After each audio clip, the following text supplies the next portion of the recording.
Hey guys, welcome to Did You Get That on Film? On this podcast, we deep dive into horror movies, and so it is full of explicit content as well as spoilers. Please be advised. Now, let's get to the show.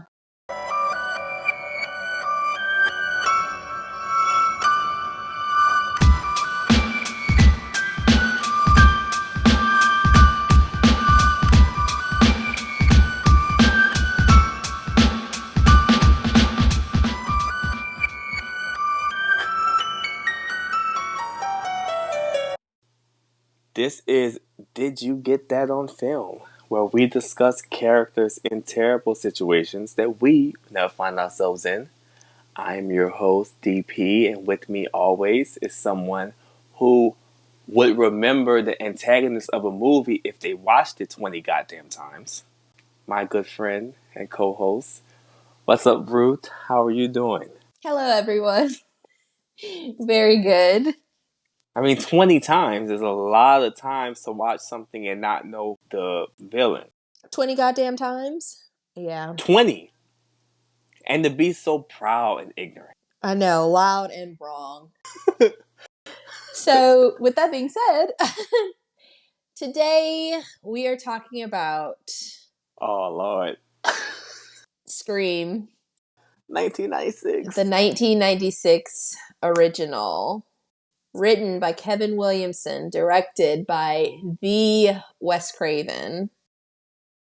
This is, of course, the first movie in the Scream franchise. So you have the kind of original planned trilogy, Scream 1, 2, 3. We have Scream 4, which Wes Craven did come back for. So that came out in 2011. And then most recently we have Scream 5 and Scream 6, which actually just came out last year at the beginning of 2023. There is a 7th installment in the works, but it has kind of been stalled for a few different reasons that we won't really get into on the podcast, but I'm sure that it'll be made soon. Yeah. This is a big one for us. We are both very, very big Scream fans. We are. So first of all, I just want to say that this is one of my favorite movies. If not my favorite movie, like not in horror, but just in general. I think it is a damn near perfect movie. Y'all can at me if you want. I don't care. But one thing that's very special to me about this movie is I remember when we met. We met because we were reading American Psycho, because that's it's such an odd book for two happy-go-lucky college students to just be reading. But we were reading American Psycho, so okay, met with that. And, we would hang out a lot. We would watch Forensic Files. That really bonded us. Oh my God, the Forensic Files. I know. But, it's like things like that. You're like, okay, yes, this is somebody that I have things in common with. Like this is my friend.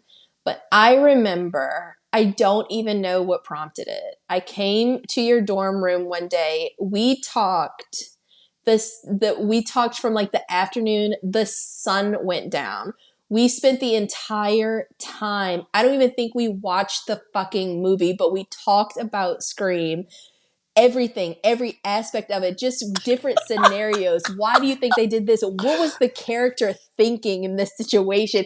And we just never got tired of talking about it. And it was like at that moment that I realized, like, I was like, okay, this is like a lifelong friend. You know what I mean? It was so refreshing to meet someone. It was like a bonding moment for sure. So it's like, in addition to having like just really like loving this movie, I have really, really fond memories with it because they're like my memories with you.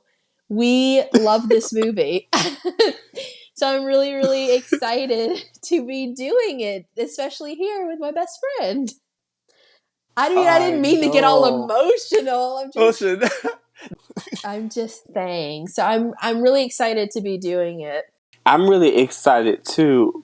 I think we always like talk about how this one, whether you are a big Scream fan or not, this is a really good scary movie. So I think it's always fun to talk about. I agree. We just put out recently our rankings on social media. And if this is like your very first episode, where did you get that on film? On all the social media? So Facebook, Instagram. We have a YouTube channel. That's another way that you can listen. But we're very, very active on the Instagram.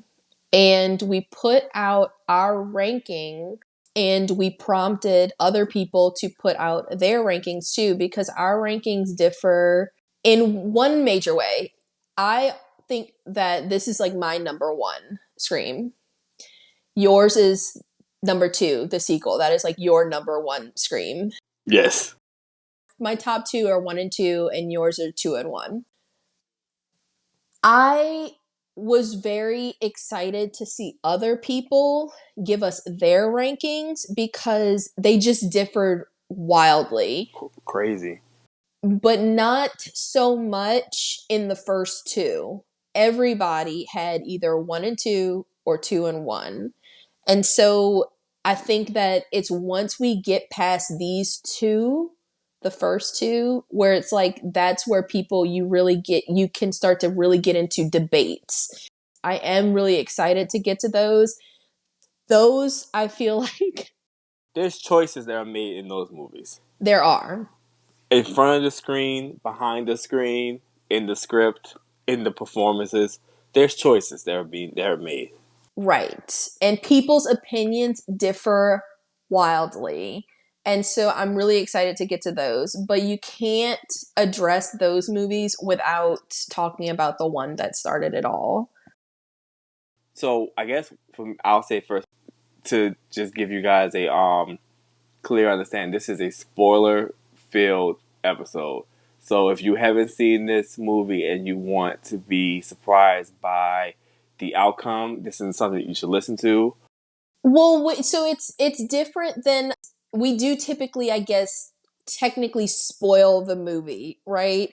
So we're always giving you the ending, but we typically like to go through the movie as it comes. And we typically like to take you through the journey. We like to outline the movie from beginning to end, and we like to deliver the surprises as they come in the movie, especially with things like Sleepaway Camp. You know, that technically we did spoil it, but if this is the only way that you're exposed to Sleepaway Camp, you got the ending the way that you were supposed to. You got it at the end. This episode is going to be a little bit different in that we are off the bat straight up going to tell you who the villains are, how many there are, and we're gonna address them by name as we go through. If you don't want to do that, if you want to watch it first, that's understandable. Just wanted to be very clear on that. Yeah, do you have anything else? Should we just jump right into it? I mean, yeah, I'm ready to discuss it. So let's start. So, Ring ring. I know. The movie starts, we get the title Scream, and it's accompanied by the sound of a telephone ringing and a woman screaming, this blood-curdling scream. I've always loved this opening for some strange reason. We immediately cut to Casey Becker's house, and the phone is ringing, and she picks it up, and there's a guy on the phone. This is a spoiler. This is Ghostface. And I don't think that we disagree in this. This is Billy on the phone. This is Billy on the phone. Right. So this is Billy as Ghostface on the phone. And he has the wrong number, allegedly. So she tells me he has the wrong number. She hangs up. He calls right back. When she attempts to hang up again, he tells her, like, wait, girl. I just want to, like talk to you for a minute. And she says there's 900 numbers for that. Hangs up again. We then get a quick shot of Casey's house. They do an outside view, and it's extremely nice. But one thing to note is she does have on like an oak tree in the front of her house, she has a rope swing. And I actually think that it's audible, that you can hear it swinging. I think I noticed that the last time I was watching it. So that's something to remember, this rope swing that's in the front of her house. So then we cut back inside where Casey is making this stovetop popcorn and the phone rings once again. It's Billy again. And he asks her why she doesn't want to talk to him.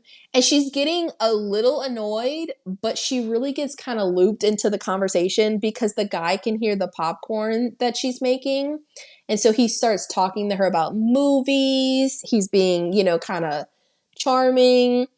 And she tells him that she's getting ready to watch a scary movie. And then he asks the question,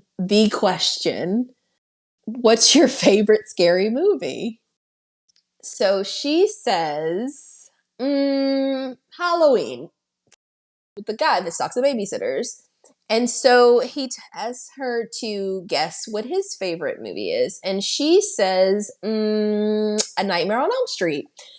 And I thought, so the caller, Billy, he says that he likes that one because it was scary. And we get this line from Casey that I love. It's so funny because she says, well, the first one was, but the rest sucked. And that's funny because Wes Craven is directing this movie, and he added that to the movie because he wrote and directed the first Nightmare on Elm Street. It's funny, just a little fact. So he actually wanted to take that line out of the movie because he thought that it made him sound egotistical to like put that in there to be like, oh yeah, my movie's like awesome. But Kevin Williamson insisted it be kept in because he said it's something a true fan would say. But as this seemingly innocent conversation continues, the caller asks Casey if she has a boyfriend. Now, Casey is getting a little bit more flirtatious, and I was like, I always think when this movie came out, and I think about it every time I see this scene, because as a girl, I remember me and my other girlfriends, we used to make prank phone calls.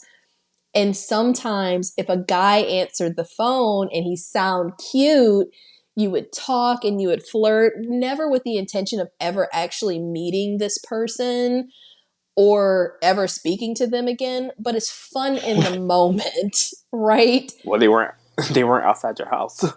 Well, yes. So that's the thing.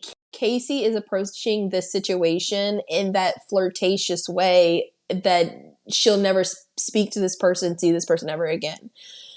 So when he asks if she has a boyfriend, she tells him that she doesn't. And she says, why? Do you want to take me out on a date? And he says, maybe. But then the caller reminds Casey that she never told him her name.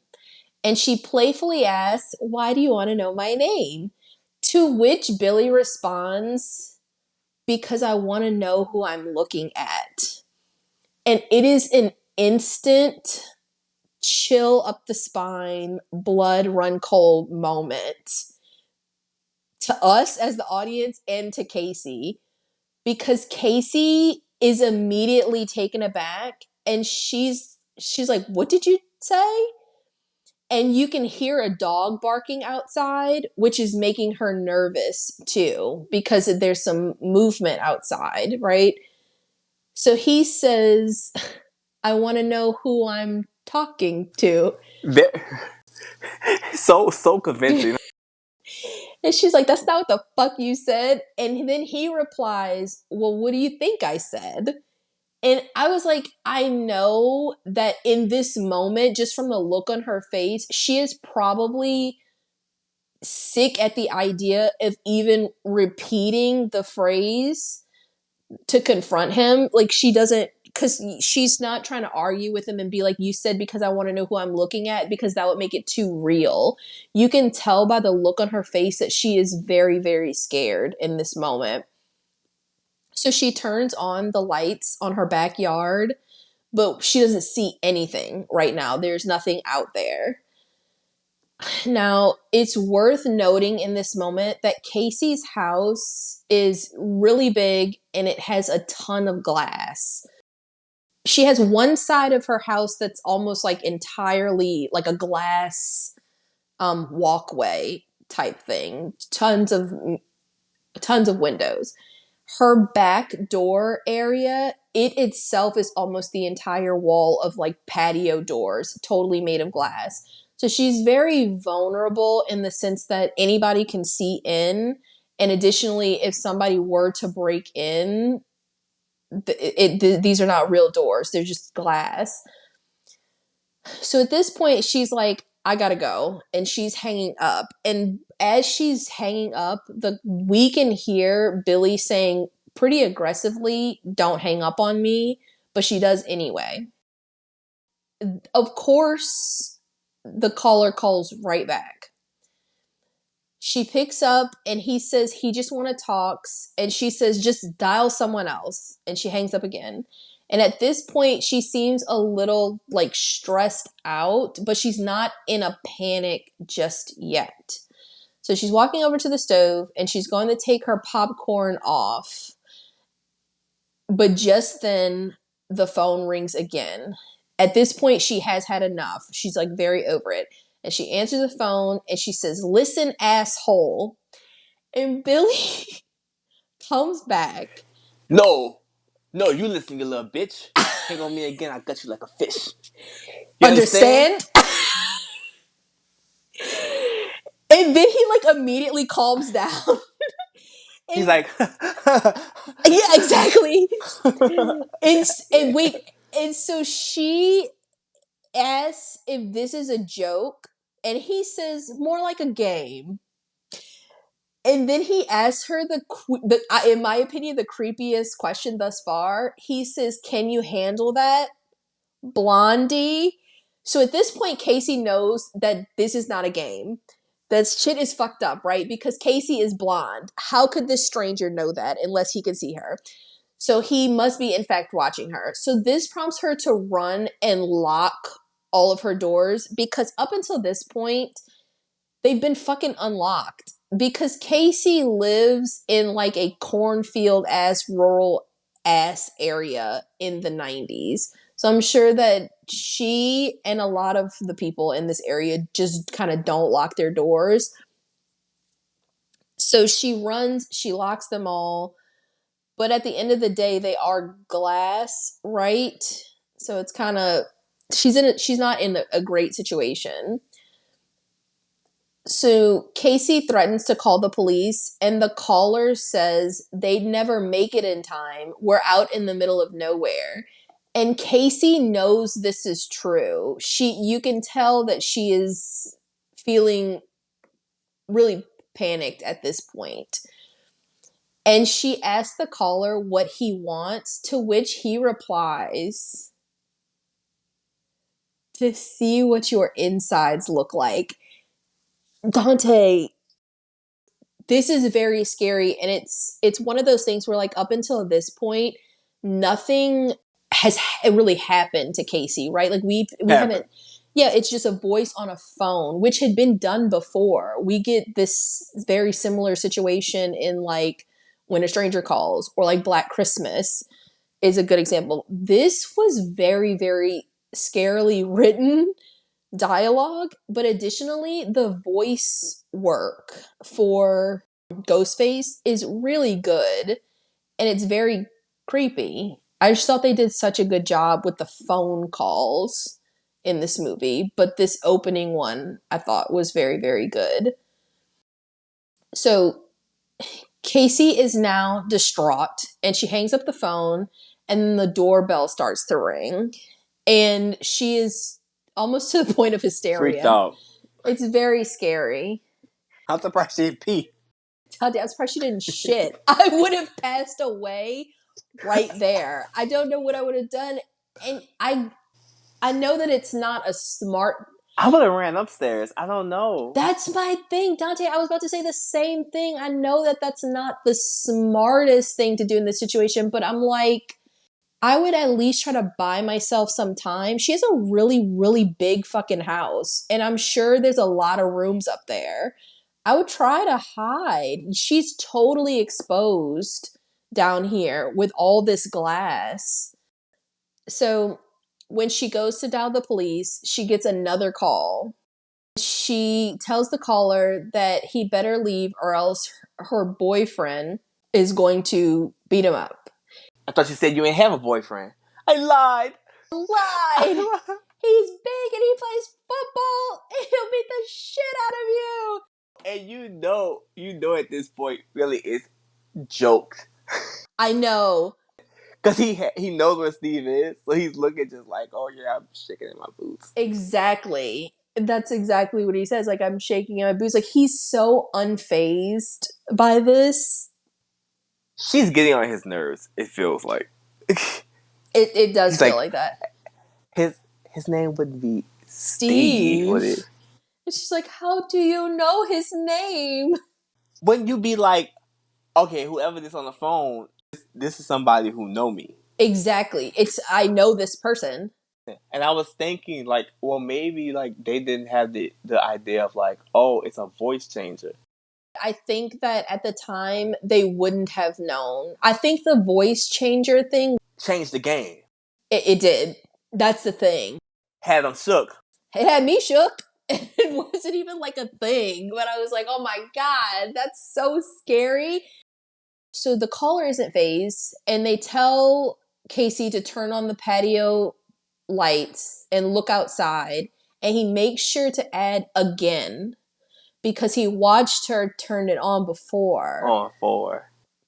But this time when she looks out, Steve is there. Surprise. Yes. And he is tied to a chair with duct tape on his mouth. So now at this point, I think that she maybe can't even fathom that it could possibly be that somebody that she knows, right? Because would you ever think that anybody that you know would gut somebody in front of you? So she tries to rush out to save him, but the caller is like, I wouldn't do that. And she's like, you're right. I shouldn't do this. And so she closes the door and she locks it. And I can only imagine how terrified she must be in this situation, because he tells her that he's doing all of this because he wants to play a game with her. So he starts asking her some horror movie trivia questions. And he starts with an easy one. This is just like a warm-up round. So he's like, okay, well, who's the killer in Halloween? She's like, Michael Myers. And he's like, great. Now the game can really start. And she's like, no, fuck. And that's when he asked her, because I guess now she's like, okay, she's a little bit more at ease, right? Because he got her with a simple question. Not that this question isn't also simple, but he asks her, what's the name of the killer in Friday the 13th? And Casey jumps up, bold. Jason. Screaming it. Jason. Like it could never possibly be wrong. And he's like, no, you stupid bitch. That's the wrong answer. And she's like, no, it's not. No, it's fucking not. No, it's not. No, it's not. I've seen that movie 20 goddamn times. And at this point, he is so irritated. He's irritated. Because he's like, okay, it's not. But it's not. It is not. Because if you saw it 20 times, you would know that it's Jason's mother. And she's like, you tricked me. And I just feel like at this point, because I would have been, this gave me more, so like, you know what you did. She's like, that's what she meant by trick. But I would have been like, nah, let me speak to your manager, because this don't make no damn sense. I would have liked to have spoken to the manager too, because you didn't. Wait, what does he ask her? Does he just ask her straight up, what's the name of the killer in Friday the 13th? That's all he asks her. So my thing is, even if I say Jason, you didn't distinguish which Friday the 13th. You just said Friday the 13th, so I guess he was like the original. But you didn't say that. But you know so damn well that you know, like when you used to be, young and you would be on break or vacation, like USA Network would just have a marathon, and you end up watching 15 hours of Friday 13, but you had And no you idea what have movie you no watched. idea what the fuck, which one was But which. Jason was in the movie. That's Right. exactly what it. So like, oh, Jason, somebody, we talked about in the podcast, like movies. That movie's not called Friday 13. We call it Jason. Oh, I want to go So see the Jason, Jason movie. we go see Jason. So you like, oh, it's Jason. You like Jason. So because she didn't call for the manager. See, I would have called the manager immediately. Get your manager over here, because this don't make no damn Because sense. I would have been like, you didn't distinguish. You didn't distinguish which Friday the 13th. You can say Friday the 13th, and it could be either one of them. But that's the thing. He did trick her. So he's like, if you'd known, you'd know that Jason's mom was the killer. In the original, Jason didn't show up until the sequel. And so he's like, you can move on to a new round of questions, but poor Steve, he's out. So then we get to, this is our first, and I call it like a partial on screen kill, because you definitely see the aftermath and you hear it happening, but you hear Steve, and you can hear him screaming even through the tape that he has on his mouth, and you can hear these noises. This was such, it's like there had been gory slashers, obviously. This was very, very gory. This 1996 movie. When she turns on the light, Steve is gutted. His intestines are literally hanging out on the ground. And I was like, that's really traumatic for her to see that, right? But I think a lot of people are thinking at this time, like, I can't believe Steve died, but we had no idea who Steve was. We were like, he's like, okay, well, now you have the opportunity to answer another question. And so we're like, okay, good. This is Drew fucking Barrymore, right? Like, I don't know if we mentioned that. I would hope that everybody's seen this movie, but Casey Becker is Drew Barrymore. She was probably the biggest celebrity in the movie at this point, right? Yeah, only person probably who could have had anything else to say was like Courtney Cox. Or Courtney Cox, yeah. Okay, so now the killer wants her to answer this question. What door am I at? And she's like, what? Because I know she doesn't want to answer this fucking question. So he's like, there are two main doors to your house, the front door and the patio door. And this is another trick question, right? Because it wouldn't have mattered what she says, because there's a killer at each door. So instead of waiting for her to make a decision, Stu just like throws a chair through the window. I mean, demolished it. And so now I always think about this. He shattered that door, and she's not wearing any shoes. She's And barefoot. she's barefoot this entire time. She has to like run through all that like shattered glass. She was gone. She probably didn't even touch the glass because she was gone. I know, right? She basically floated, airlifted out of there. So she runs to the kitchen and she does arm herself with a knife, which is very smart.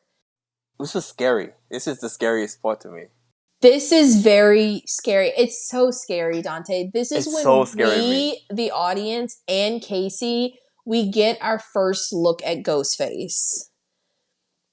He's come to the patio door, and he's dressed. I'm sure that all of you know by this point what Ghostface looks like. It's a all black, long black robe type, and then the ghost face mask, the like screaming mask. The way the house is also very smoky, because remember, she was making that popcorn, she never took it off. At this point, it's fucking burning. He runs through the house, and he like a ghost, like the way that he runs through, because he's running from the patio door to the front door, right? Because he needs to go let Billy in. Right. It's so fucking scary. Because it's like real. I know, and I think that she felt, because remember, Steve died, and yet she was still kind of frozen in place. Remember, it's almost childlike. She was tucking herself behind her living room TV because she's scared, and she still feels in some way that, like, okay, I'm in my house, therefore there's some level of protection here. A protection. And Stu busts that wide open. Those patio doors were demolished, and now he's like totally in the house, and now Billy also has access to the house because the front door is unlocked. So there's a little side door that she goes out of, like off of the kitchen, and she goes out there and she's hiding, and she kind of keeps peeping inside, and when she peeps inside, she can see the killer running around the house. She can also see her parents' car coming up the road. So she crouches down and she decides that she starts crawling a little bit. She's going to make a run for it. But before she starts making a run for it, she stands up just to take one last look at where the killer is. I've always wished that she didn't stand up. But do you think that he knew that she was right there? I think when she stood up, they both were in there, and whoever was looking at the window was She's like behind you. behind you. Yes, because the way he turns around He turned on a dime. Right. And so she starts screaming, and he breaks through because she has a knife in her hand. Remember that. That's a liability to them because neither one of them wants to get stabbed, because even if the shit isn't fatal, not only is it going to hurt, but now you're going to be stabbed, right? So now you'll have a mark, and people will be like, how the fuck did you get that fucking stab wound? Right. So he doesn't grab the phone from her, which he could, right? Because she could easily like hang up that phone and dial 911. That is an option for him. He goes straight for the knife. He busts through the glass and he grabs the hand with the knife, and he starts like hitting her hand to make her drop that knife. And so now she doesn't have a weapon. And I thought that was really smart. And she hit him with that phone. She hit him with the phone. So fun fact, that scene only, that was actually Wes Craven. And she actually hit Wes Craven in the face with the phone. Knocks his blick and block off. Which was good. She's really fighting. She did the best that she could. She drops him in that moment. Now this is Stu. She takes off running and she sees her parents turning into the driveway, but she stops. I don't know if it's out of exhaustion. I don't know if it's out of relief, but she fucking stops. I've hated this since 1996. Because she's just like, why? Because it's at that moment that the killer. So who do you think this is? Who do you think jumps Billy. through? It's Billy. Okay, I just want to see if we were on the same page with that, because I think Billy was like, "Fuck, I cannot let her get away." Right? Because Stu got hit. He probably was like, God damn. No, I think Stu was like kind of down for the count for the minute. I think Stu was like seeing stars. Billy was like, "If you don't get your fucking ass up right now."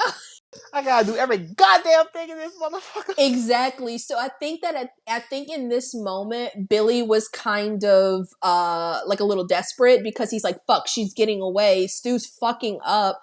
So Billy just straight jumps through one of the windows of the house, crashes through, and just tackles her to the ground. She gets up and she starts running, but he's up and he's right behind her. And she's doing her best. It's such a good shot. They play it out in slow-mo, but he grabs her from behind and he takes his knife and he stabs her like in the clavicle area. Mm-hmm. She drops to the ground. He then straddles her and he starts choking her, which is a go-to Billy move. Billy loves to choke you when you're on the ground. She is able to knee him in the groin, and he's kind of down for a second. Like, she kind of fucks him up. That must have hurt really bad. It's hard. She did it hard. She did hard. The sound that it made. Right, because even if you do it soft, it hurts. So I know if she did it hard, it was like, he cried. Yeah, he was crying. He was crying under that mask. It sounded like it fucking crunched. So she knees him in the groin. At this point, she is losing a good bit of blood. And then the ferocity with which Ghostface was like choking her, he's essentially like damaged her vocal cords. So no matter how hard she's trying, she's unable to scream out for her parents, who have gotten home at this point. They're parking in the driveway. They're getting out. They're mere feet away from her. But she's just croaking out. She's not moving very fast because she is really hurt at this point. They just walk right by her, never knowing that she was trying to call out to them for help. Wasn't that shot really cool though? It was shot very cool. Because you're focused on them, and it's just like, that's important stuff just happening in the background. Right, because the camera switches to them being the focal point of the shot. And she's just standing there. Right. It's weird. It's so creepy. She's just watching it. And so now she collapses on the porch, and Ghostface comes up and straddles her. And although she is very weak at this point, she is able to reach up and she pulls off his mask. And while we can't see the killer's face, it is clear that Casey recognizes them. So then Ghostface proceeds to repeatedly stab her. Inside, Casey's parents are seeing the mess that's in the house. So they see the chair that's been thrown through the patio door. The popcorn is on fire. It's engulfed in flames. They're panicking and they're calling out for her, and she's not answering. So the mom picks up the phone to try to call the police, but the call is still live. Casey still has the cordless phone in her hand, and her mother can actually hear her being stabbed and calling out for her as she's being dragged across the front lawn. So she's trying to talk to Casey, but Casey is dying at this point. Casey's dad tells her mom to get in the car, to drive to the Mackenzies, and call the police from there. So as her mom is exiting the house, the camera is fixed on the mom's face, the mom's expression. So we can't see what she sees, but we know that it must be horrifying because the mom... Oh my God, that scream. The scream. It's one of the best screams. It is one of the best screams in the whole movie. So sad. It's very, very sad. And she just essentially, this blood-curdling scream, and then she drops to the ground. Her dad runs out to see what's going on, and he looks up with a look of utter horror on his face. The camera then pans to the tree where their rope swing once hung, except now Casey's body has been strung up with that rope. She's being hung from this tree and she is gutted. Her intestines are literally hanging from her body in a pile underneath her, and they're steaming in the night air. So the dad runs to her, and so it's like as the dad's running, the camera is zooming in on her, and it's very quick, but it is very graphic. And Casey died a very, very, very brutal death. And that was the second on-screen kill. That was a lie. That was just the fucking opening. Casey never stood a chance, poor thing. But this is, to me, what makes this movie so good, it's so rewatchable, is because I know she's going to pause and have a sigh of relief and not run through the cornfields. But every time I watch it, I go, damn. Girl, you go to the cornfields this time? I know, please, just go. Then we immediately cut to Miss Sydney Prescott in her bedroom, fucking, I don't know, blogging or something. When Baby doing homework? You weird. I just, because I paused it because I was like, is she on AIM or something? I don't know what the fuck she's doing. She's writing a whole bunch of stuff in green. This is so fucking 90s. She coded and stuff. That's what it looks like. That's what she works at. She's like the guy that flies a ship on the Matrix. Like, it's just this fucking green fucking font on the computer. I was like, I don't know what the hell she's doing. I don't She know. doing code. That's what it looks like. So she's fucking around on her computer when her boyfriend Billy Loomis pops up at her window and sneaks in, and he scares her, and it causes her to scream. But this scream that she lets out, it causes Sydney's dad to come to her room. And when he tries to open her door, we get a look at this like makeshift double lock deal that Sydney has going on. So she has her bedroom door, which she can close and lock, but she also has a closet door that is right behind her bedroom door. So if she opens that all the way, they kind of interlock. And so if somebody tries to open her bedroom door, her closet door will prevent it from opening. So it's the tension between the two. So it's essentially barricading the door. So that's just something to like remember for later. So she assures her dad that she's fine, and he tells her that he's going to go to bed early because he has an early flight the next morning. He's going to be leaving before she wakes up because he's going to a business expo that's going to last like all weekend. So he's going to be staying at the Hilton at the airport, and she can call if she needs anything. And then once he's gone, she finds Billy, who's still in her room, and he's hiding on the floor next to her bed. And she's like, basically, what the fuck are you doing here? And he says that he was at home and he was watching The Exorcist and it made him think of her. And she was like, um, why? We need to break up. Right? Like, what the fuck does that mean? Essentially, I don't know. I feel like I don't know what's worse, that statement or this next one, because he's like, essentially, it made me think of you because it was heavily edited for TV, so all the good stuff was cut out, just like our sex life. And I was like, I don't know what's more offensive, like the fact that you were watching a possessed child and that made you think of me, or the fact that you're comparing our sex life to a edited for TV movie.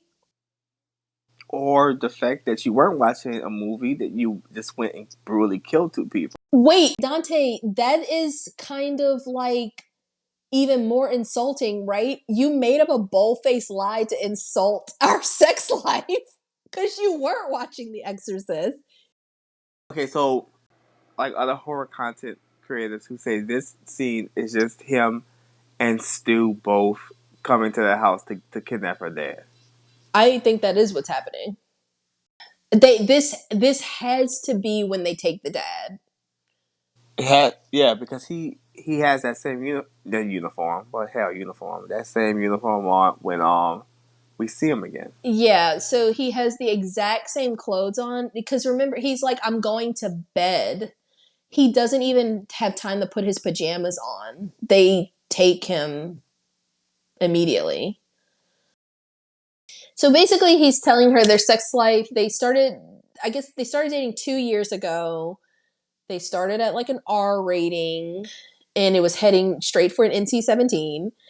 But now things have really changed, and they're kind of sitting at a G, and he's not really feeling that. So he is looking for a little action tonight. And I'm like, that's so awkward. No, because then she says, and you thought you're going to come over here and get some raw footage. And I'm just like, this is that Kevin Williamson, Dawson's Creek writing. There's like nobody talks like this. I didn't like that. I've never liked that. But okay, so he's looking to get a little action tonight. So she's like, sure. They make out for literally 3 seconds.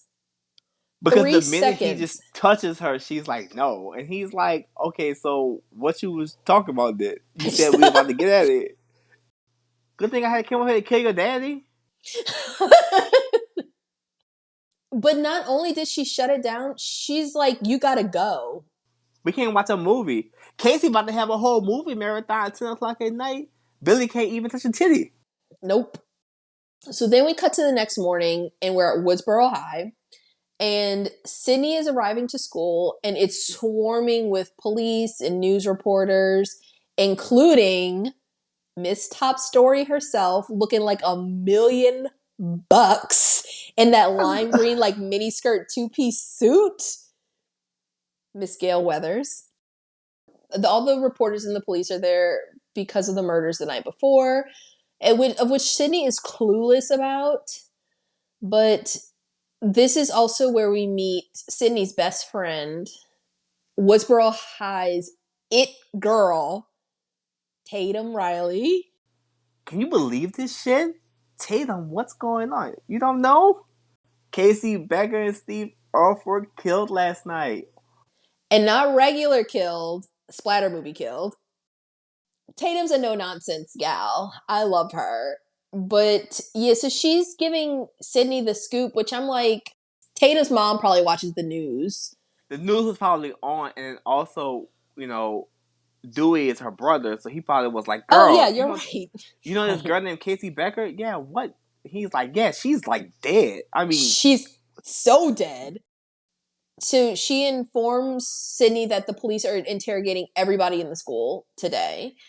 And she remarks that her brother Dewey, who is a cop, he's saying it's the worst crime they've seen in years, even worse than. And she cuts herself off and she just says it's bad and walks into the school. And I was like, Tatum. and it's like, we don't know at this point, but it's like, she makes a face like, dang, that was bad. Yeah, we don't know what she's comparing this crime to yet, but we will revisit that later. Because there's a lot of things like hinting at this.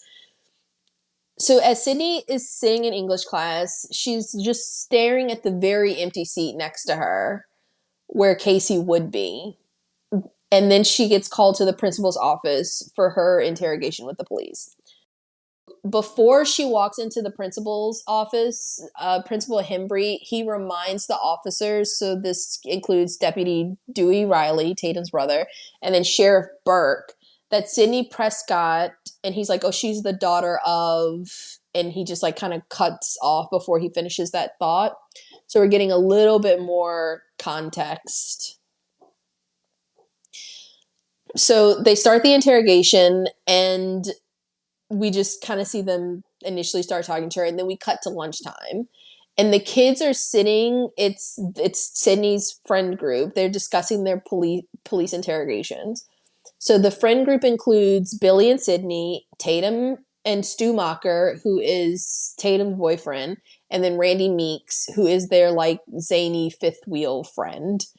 Like Screech?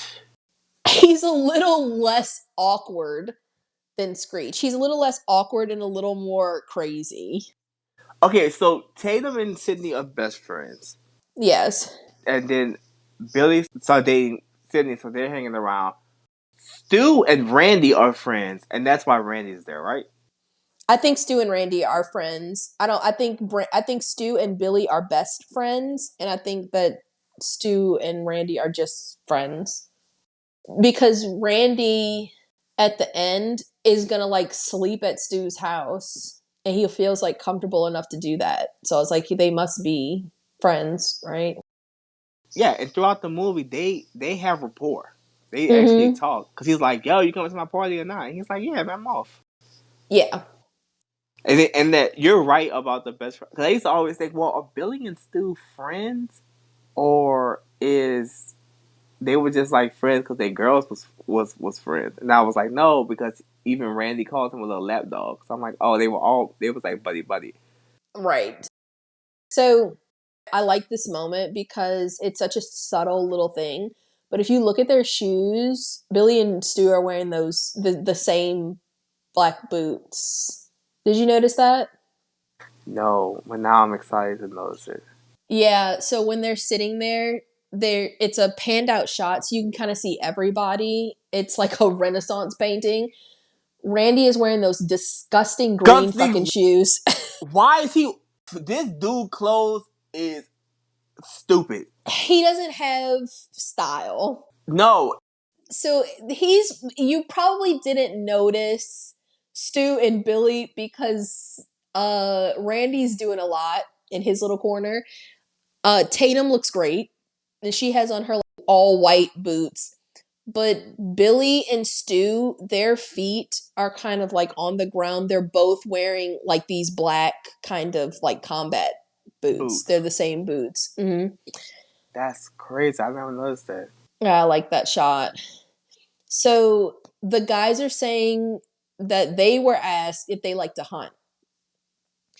And Tatum's like, why would they ask if you like to hunt? And they were like, well, duh, Tatum. They were both gutted. And Sydney asked the question, rhetorical, of course. She's like, how do you gut someone? As in, like, how can you live with yourself if you take someone's life that way? But Stu actually answers her question, and he tells her, you take a knife and you slit them from groin to sternum. Sydney's appalled, and Billy's like, it's called tact, you fuck rag. Don't say that.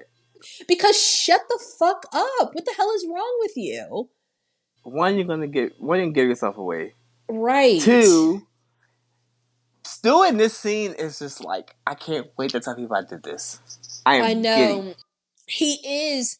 He is making jokes. He's very much the opposite of Billy. And the way that Billy reacts to him a few times during this scene, it's like he's getting really annoyed with him. So Sydney brings up, like, she's like, oh, hey, Stu, didn't you used to date Casey? He's like, yeah, for 2 seconds. But Randy interjects before Casey dumped him for Steve, and Tatum's like, I thought you dumped her for me. Do you think Casey dumped him? I do think Casey dumped him. I do. I don't think that Stu is the kind of person that would dump a girl. Yeah. But Tatum is like, he couldn't have killed Casey because he was with me last night. Mm-hmm. And Randy's like, was that before or after he sliced and diced? And I always liked that. After. It was after. It was totally after.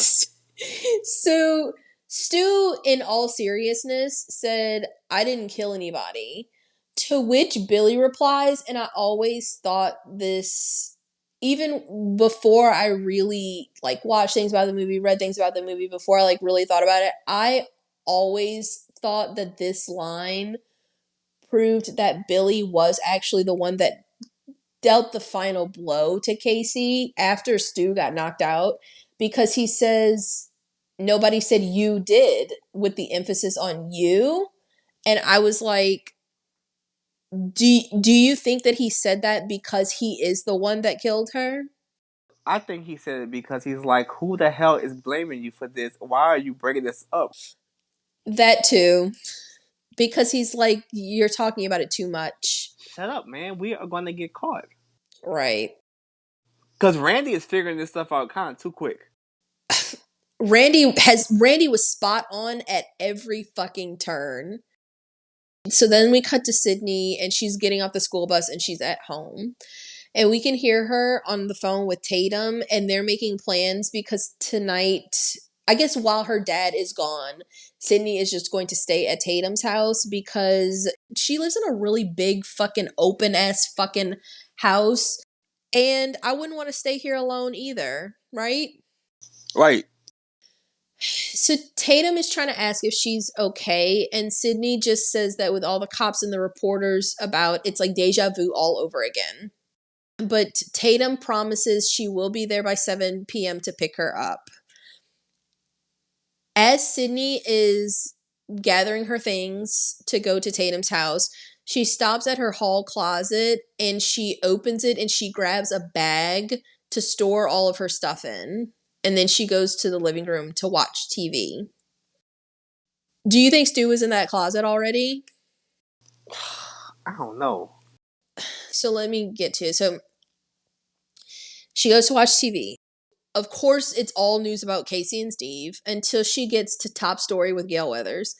And this is where we learn that 1 year earlier, there was another horrific murder in Woodsboro. And it was Maureen Prescott, Sydney's mom, and she was raped and murdered. So Sydney sees this and she turns off the TV and she's going to get some air. As she's walking to get some air, there's creaking coming from that hall closet. Have you ever noticed that? Yeah, but I'm just like, damn, is he really in that closet the whole time? You remember she opens the closet and they make some. There's a music. Noise. There's like a yeah. There's like a little like a music crescendo. She grabs the bag. I don't think she really looks in the closet. It's not a big closet. So I was like, he could be in there behind the clothes. But it's that scene because I was like, in this movie, for the most part, Wes Craven didn't put things in there by mistake. He was very smart and really deliberate about the things that he put in the movie. And I just always noticed that when she's walking past the closet, she even stops for a moment and you She hear does. really distinct squeaking, like creaking. It's loud and noticeable, but she just kind of writes it off and then just goes to take a nap. And so I was like, was Stu in that closet already, just like kind of In that hidden costume? in the costume? He would have That's been. that's so creepy. Because it, like, think about Let's it, say yes. Let's just say yes, because now I'm just like, damn, that's these people are sick. they're sick. And that creaking would have been a noise they added post production. Why would you add it post production if, because it was loud as fuck? What would be the point of adding it if it wasn't deliberate? You know what I mean? Damn. So she decides to take a depression nap until Tatum gets there. She does. It is Call it what what it it is. is. She lays out on her sofa. She's going to take this depression nap, and we also see a picture as she's looking at her clock. It's like 5:45. So she sees a. We see a picture of Sydney and her mom before she died, happy and smiling.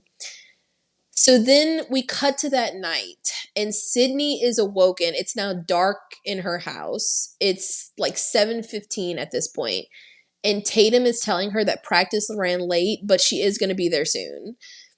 And Sydney's like, it's after 7. She's like, don't worry, Casey and Steve then bites away after 10. And Sydney's like, thanks. Tata said, I know, right? I love Tatum's dialogue. she's my favorite character in this movie. When I was reading like fun facts and stuff, there were so many lines, like things that we remember from this movie, things that we love that were totally like improvised. Everybody in the movie really made it their own. And so at a certain point, they just started living it. So many of Stu's, like the lines that we remember of his, were all improvised. And Kevin Williamson even said, he was like, Stu's character was always like underwritten because he was really kind of Billy's lackey, you know? But he's like, Matthew Lillard took the role and made Stu somebody. You know, Yeah. Tatum, when I was reading in the fun facts, they designed her character and she was like, just like the bad bitch that she is, they tried to get her to wear overalls and she was like, bitch, you thought she jumped in her car and went and bought her entire own wardrobe. She was like, I would never wear something like that as Tatum Riley. Like, it's just, they really took the characters and like made them who they are. So I was like, I know that Kevin Williamson wrote this movie. He's a great writer. I know Wes Craven directed, but I think you have to give it up to like Rose McGowan. I think she made Tatum as fly as she was. Can you imagine if Tatum was in fucking overalls? I would have put it in that garage myself. Stop. Tatum was like, fuck that. All in all, great character. I agree. My favorite character in this movie. So Tatum says that she has to swing by the video store first. They hang up, and then Sydney gets a call almost immediately after that. When she picks it up, we as the audience know that this is Ghostface. But Sydney doesn't know that. Every time everybody does anything ever in this entire movie, they're like, Randy. And I'm like, damn, does Randy typically do shit like this? He's a goober. He does goober stuff. He's gonna call you and prank you. But this isn't goober stuff. This isn't somebody like calling you and being like, is your refrigerator running? This is some like really well thought out sinister ass shit, right? Like, does he regularly call you with voice modulators and ask you these types of questions? Like, I don't. So she gets this call. As they're talking, Sydney assumes it's Randy because he says that the murders are like something out of a horror movie, and everybody knows that Randy loves horror movies. But your boyfriend just showed up to your house talking about how Linda Blair throwing up around him or you. She was like, can you elaborate, please? Just so that's when she's like, oh, love what you do with your voice, Randy. But that's when Ghostface asks Sydney what is her favorite scary movie. Now, Sid is like, you know that I'm not into that shit. And they're like, why? Are you too scared? And she's like, no. She's like, they're all the same. Some stupid killers talking some big breasted girl who can't act, who's always running up the stairs when she should be going out the front door. It's insulting. Now, Ghostface then asks if she's alone in the house. And she, for some fucking strange fucking reason, still thinks that it's Randy. And she's like, Randy, that's so unoriginal. I'm disappointed. And this is when, it's Billy. Billy's Yeah. like, he's like, that's because I'm not Randy. So now Sydney is a little nervous, right? So she's like, well then who is it? And so Billy replies, the question isn't who am I? The question is where am I? And he tells her that he's on her front porch. And she thinks that they're bluffing. And so she goes to the front porch and she doesn't see anybody. I wouldn't do this. I just feel like I don't play games. I don't play games. You're not in the same position that Casey Becker was in. She was the first person to die, so she didn't have any like context. You know that 2 people were gutted last night. I wouldn't play this game. But she has this idea to stick her finger in her nose, and she's like, "What am I doing?" And when they don't say, because Billy probably couldn't bring himself to say, you're picking your nose in that modulator, she is once again convinced that it's Randy and he's just pranking her. But as she's going to hang up, Billy says, if you hang up on me, you'll die just like your mother. Do you want to die, Sydney? Your mother sure did it. That was mean. That was aggressive. But he was probably like, you're trying to play me by picking your nose. You picking your nose. You saying you like the way that other dude voice on the phone. You know what? I killed your mom. I killed your mom. So she's shook. She calls him a cretin, which I hate. And then she runs into the house and she locks the door. But Stu pops out of the hall closet, obviously in the Ghostface attire. Surprise, surprise. And surprise, surprise. So it's that same closet that she got the bag out of earlier. He attacks her, he headbutts her, but she's able to kick him off, and she runs up the stairs to her room. And she does that little double door lock thing that she's able to do. So she closes her bedroom door, she locks that, but she also she closes her closet door. After she's able to like lock him out of her room, he's really fighting to get in there, but her closet lock situation is really strong.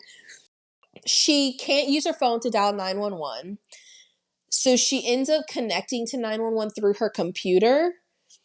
And just then, Ghostface disappears from her door, but Billy pops up in her window. And he says that he heard screaming, but that her front door was locked. As he's comforting her, his cell phone ends up falling out of his pocket, and it's causing her to believe that he is, in fact, the killer. So now she's racing out of the house, running from Billy, and she runs straight into Dewey, who is at the front door, and he's found a Ghostface costume, like hidden in the bushes or something. So she screams and he screams because he's an idiot. He is. He's very young. He's only 25. That's really, really young to be a deputy. Can you imagine? But I was like, Dewey, I like him, but he is goofy in this one. It's just like a caricature of himself. So Dewey being a doofus and Billy just being like everybody's stupid, they fall right into his plan. He gets arrested. He gets arrested, yes. Worked like a charm. I mean, it's so simple. I heard people talking about this. Like, I guess people were like, what was the point of this attack? Because they weren't trying to kill her. They get arrested. The whole point was to get arrested. Yeah. That's why Stu was like pushing and pushing to like get into the room, not because he really wanted to get into the room to hurt her, but he was waiting for her to call the police. And once she did that, he was like, okay, cool. She called the police. Now Billy can get arrested. He was never going to actually kill her. So he, you know, That's why he was so mad she hit his head. He probably was like, God damn, it's a joke. I mean, she kicked the shit out of him. He headbutted her and she was like, nah, Bob. And he was like, Right. He was probably like, that's why he was running the steps. He's like, easy, please, God. I It's a joke. know. I like Stu, as even though Oh, he's he's a hilarious. murderer. He's really funny. I think he did a really good. I like Matthew Lillard. I think he really kills it in every role he does. He has some of the funniest lines in this movie. He says some of the funniest stuff to Randy. I agree. So, Tatum is just arriving. Like, girl, I could have been dead. But also pulling up is Gail, because if you think that she doesn't own a police scanner, then you don't know Gail Weathers, because she pulls up at the same time that Tatum does. And she's trying to hurry to get a shot because people are starting to leave the crime scene. And she can see that Sydney is being taken away in one of the police cars. Tatum is going to her car to follow, but she won't give her anything. She's not giving her any information. Tatum's like, fuck off. And she's angry. So Gail ends up taking out her frustration on Kenny, her cameraman, who really is like the nicest guy. She's seething. And so when he walks over, she says, I love this line. I think runs through my head all the time. She's like, Kenny, I know that you're about 50 pounds overweight, but when I say hurry, please interpret that as move your fat tub of lard ass now. And Kenny's probably like, oh. She's so unpleasant. She's a real bitch, but I love it. I eat it up every moment she's on the screen. So at the police station, Dewey and Sydney, they cannot get in touch with Sydney's father. He never checked in at his hotel at the Hilton. But they're convinced that Billy is the killer, and they're running his phone records to see if he made the calls. So they're cross-referencing the calls to Casey and the calls to Sydney. Billy is really trying to make them believe that he's innocent. And I was like, his dad is really not helping, right? Because his dad is looking at him like, damn, I don't know, he might be a killer. And I was like, I wonder what his You got dad them knows eyes, about man. him that we don't. Well, his dad has the same fucking eyes. So Dewey informs the sheriff that they won't get any info from the costume that they found, because the costume, they can't track the purchase. They sell it everywhere. It's a very generic costume. Tatum and Sydney are really ready to go. So it's like from this point on, everywhere that Tatum and Sydney go, Dewey is driving them. They're ready to go home, and Tatum takes this opportunity to like shit on Dewey in front of everybody. And Dewey is already like, he's only 25. He's really young. He's kind of Magoo. He was like, well, where this bench? You got bad the law. And I was like, y'all should have had this conversation at home. Outside. Yeah, Dewey. So that's when the sheriff suggests that they take the back way out to avoid all the press. But if you believe that Gail Weathers won't find the back entrance to a police station, then you don't know Gail Weathers. As soon as Sydney walks outside, Gail is there on it, trying to get an exclusive. So in the alley, Gail and Kenny and Sydney and Tatum, they meet up, and Gail is trying to talk to Sydney, who clearly doesn't like her. It couldn't be any more clear. So Sydney asks Gail about how her book is going. She doesn't really give a fuck about how the book is going. The book is about Sydney's mother.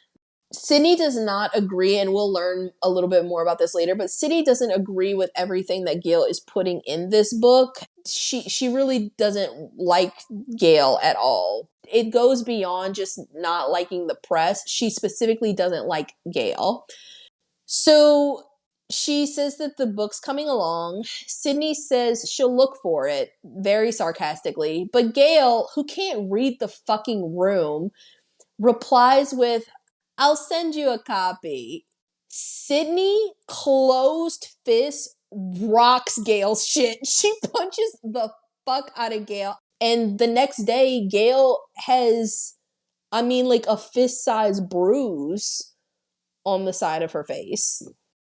So at the sleepover at Tatum's house, Sydney gets a call, and it's Ghostface. And he's telling Sydney that an innocent man doesn't stand a chance around her, and that she fingered the wrong guy again.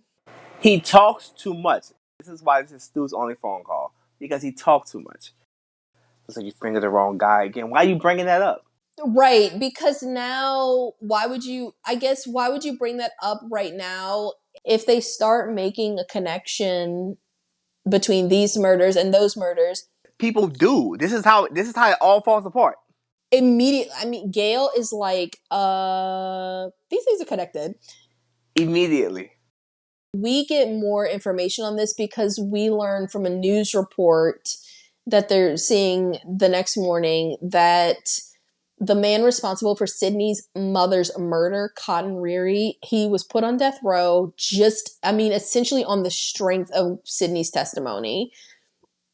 She was the key witness in the trial, and she apparently saw him the night of the murder. But we'll get a little bit more clarity on that later. And she really doesn't feel any better the next morning when Dewey confirms that the calls that she got that night did not come from Billy's cell phone, and that now Billy has been released from jail. So she's really feeling guilty. She's kind of feeling like an asshole. Despite all of this, Sydney goes to school the next day, and I'm like, take a fucking sick day. Her and Nancy, huh? Right, like I'm Wes shocked. Craven is a proponent of education. There's no reason that this girl should be going to school, right? Somebody tried to murder her. I guess it's like you go to school to kind of have a distraction. But she gets there, Linda Blair is there screaming at her because she's crazy. Pazuzu bombards her. Bombards her? On the steps of her school. How does it feel to be almost butchered? The public has a right to know. And it's like, no, they have a right to don't. know. No, they fucking don't. This is unhinged journalism. I was like, Pazuzu, what the hell are you talking about? And then Dewey, the worst cop in America. She's trying to get an education. These are the people who eat the cold cock. Don't you have a weapon? She's just trying to get an education. I was like, Dewey, go sit down, please. But Sydney wants to talk to Gail because after the phone call she got last night, she is having some doubts whether she wants to admit them or not. So she asks Gail to talk off the record. Gail is like, bitch, do I look like Boo Boo the Fool? Hell no. Stop right there. Kenny, camera. Off I know. record. No way. Kenny's like hustling because he doesn't want her to call him 50 pounds overweight. She's like, you owe my mother. Oh my God, you gonna play this card? So she sends Kenny away. And she's like, bitch, somebody was going to write a book. Just do the lines at this point. No, I'm trying to... So, no, because I told myself, Dante, stop, because I told myself when I was writing my notes, I was like, don't write everything word for word. You cannot write out the script to this movie because there's so many times that I was just writing out exactly what they were saying. I was like, bitch, this is not supposed to be a reenactment. It's supposed to gonna be a But podcast episode. in this scene, it's just like, what is your problem? You got exactly what you wanted. Cotton got the chair. They're going They're to gonna gas gas him. him. My book is not going It's to not gonna change change that. that. Sydney is mad because she's like, your book was filled with lies and bullshit theories. She said, you called me a liar. And she's like, I said you falsely identified him. Yes. I really do wonder how Gail portrayed her. word exactly. Was Gail nasty about it or was Gail honest? But she hasn't read the book yet. Right. I mean, I don't care about Sydney's feelings. They're gonna kill Cotton, and Gail is like, he's innocent. And whether her motives are altruistic or not, Cotton's innocent, and Sydney's testimony is put him in jail. And But he's wait, like, now I'm gonna listen. die. But I'm listen, listening. that's true. Now we don't know that. We don't know that for sure until much later. Because Sydney's like, you call me a liar, and Gail's like, I think you falsely identified him. Those are Yes. two very different things. This is where the issue lies. This is what Cotton says. He says that he was drunk. He admits to having sex with Maureen that night, but he forgot his coat. And Sydney is like, I saw him leaving wearing that coat. Gail's like, no, you saw someone leaving wearing that coat. The same someone that put the coat in Cotton's car later to frame him. Now, realistically, if you didn't know anything about this, like imagine if you really believed that Cotton killed her, that kind of sounds outlandish, right? Like, who is going out of their way to, one, know that it's you, Cotton Weary's coat, to put it on to like kill Maureen, and then Sydney thinks that it's Cotton that's leaving, that's wearing it, to then go find Cotton Weary's car and put it in there. That seems kind of outlandish, right? No, I agree. Like, I don't think I blame Sydney for being like, that doesn't sound true. Because Sydney is also operating under the assumption she's lying to herself in a way, though. That's right. That's what I'm trying to get at. Is that her thing is his story is completely implausible because. But that's a thing. Yes, she's starting out of a place of denial. My mother would have never touched him. But Sydney. And Gail is not even being nasty. Like, your mother was over there busting it open for everybody. She just says he admits to having sex with your mother. And Sydney's like, no, he raped her. He's drunk that night. He left your coat after your mother seduced him. No, Cotton murdered my mother.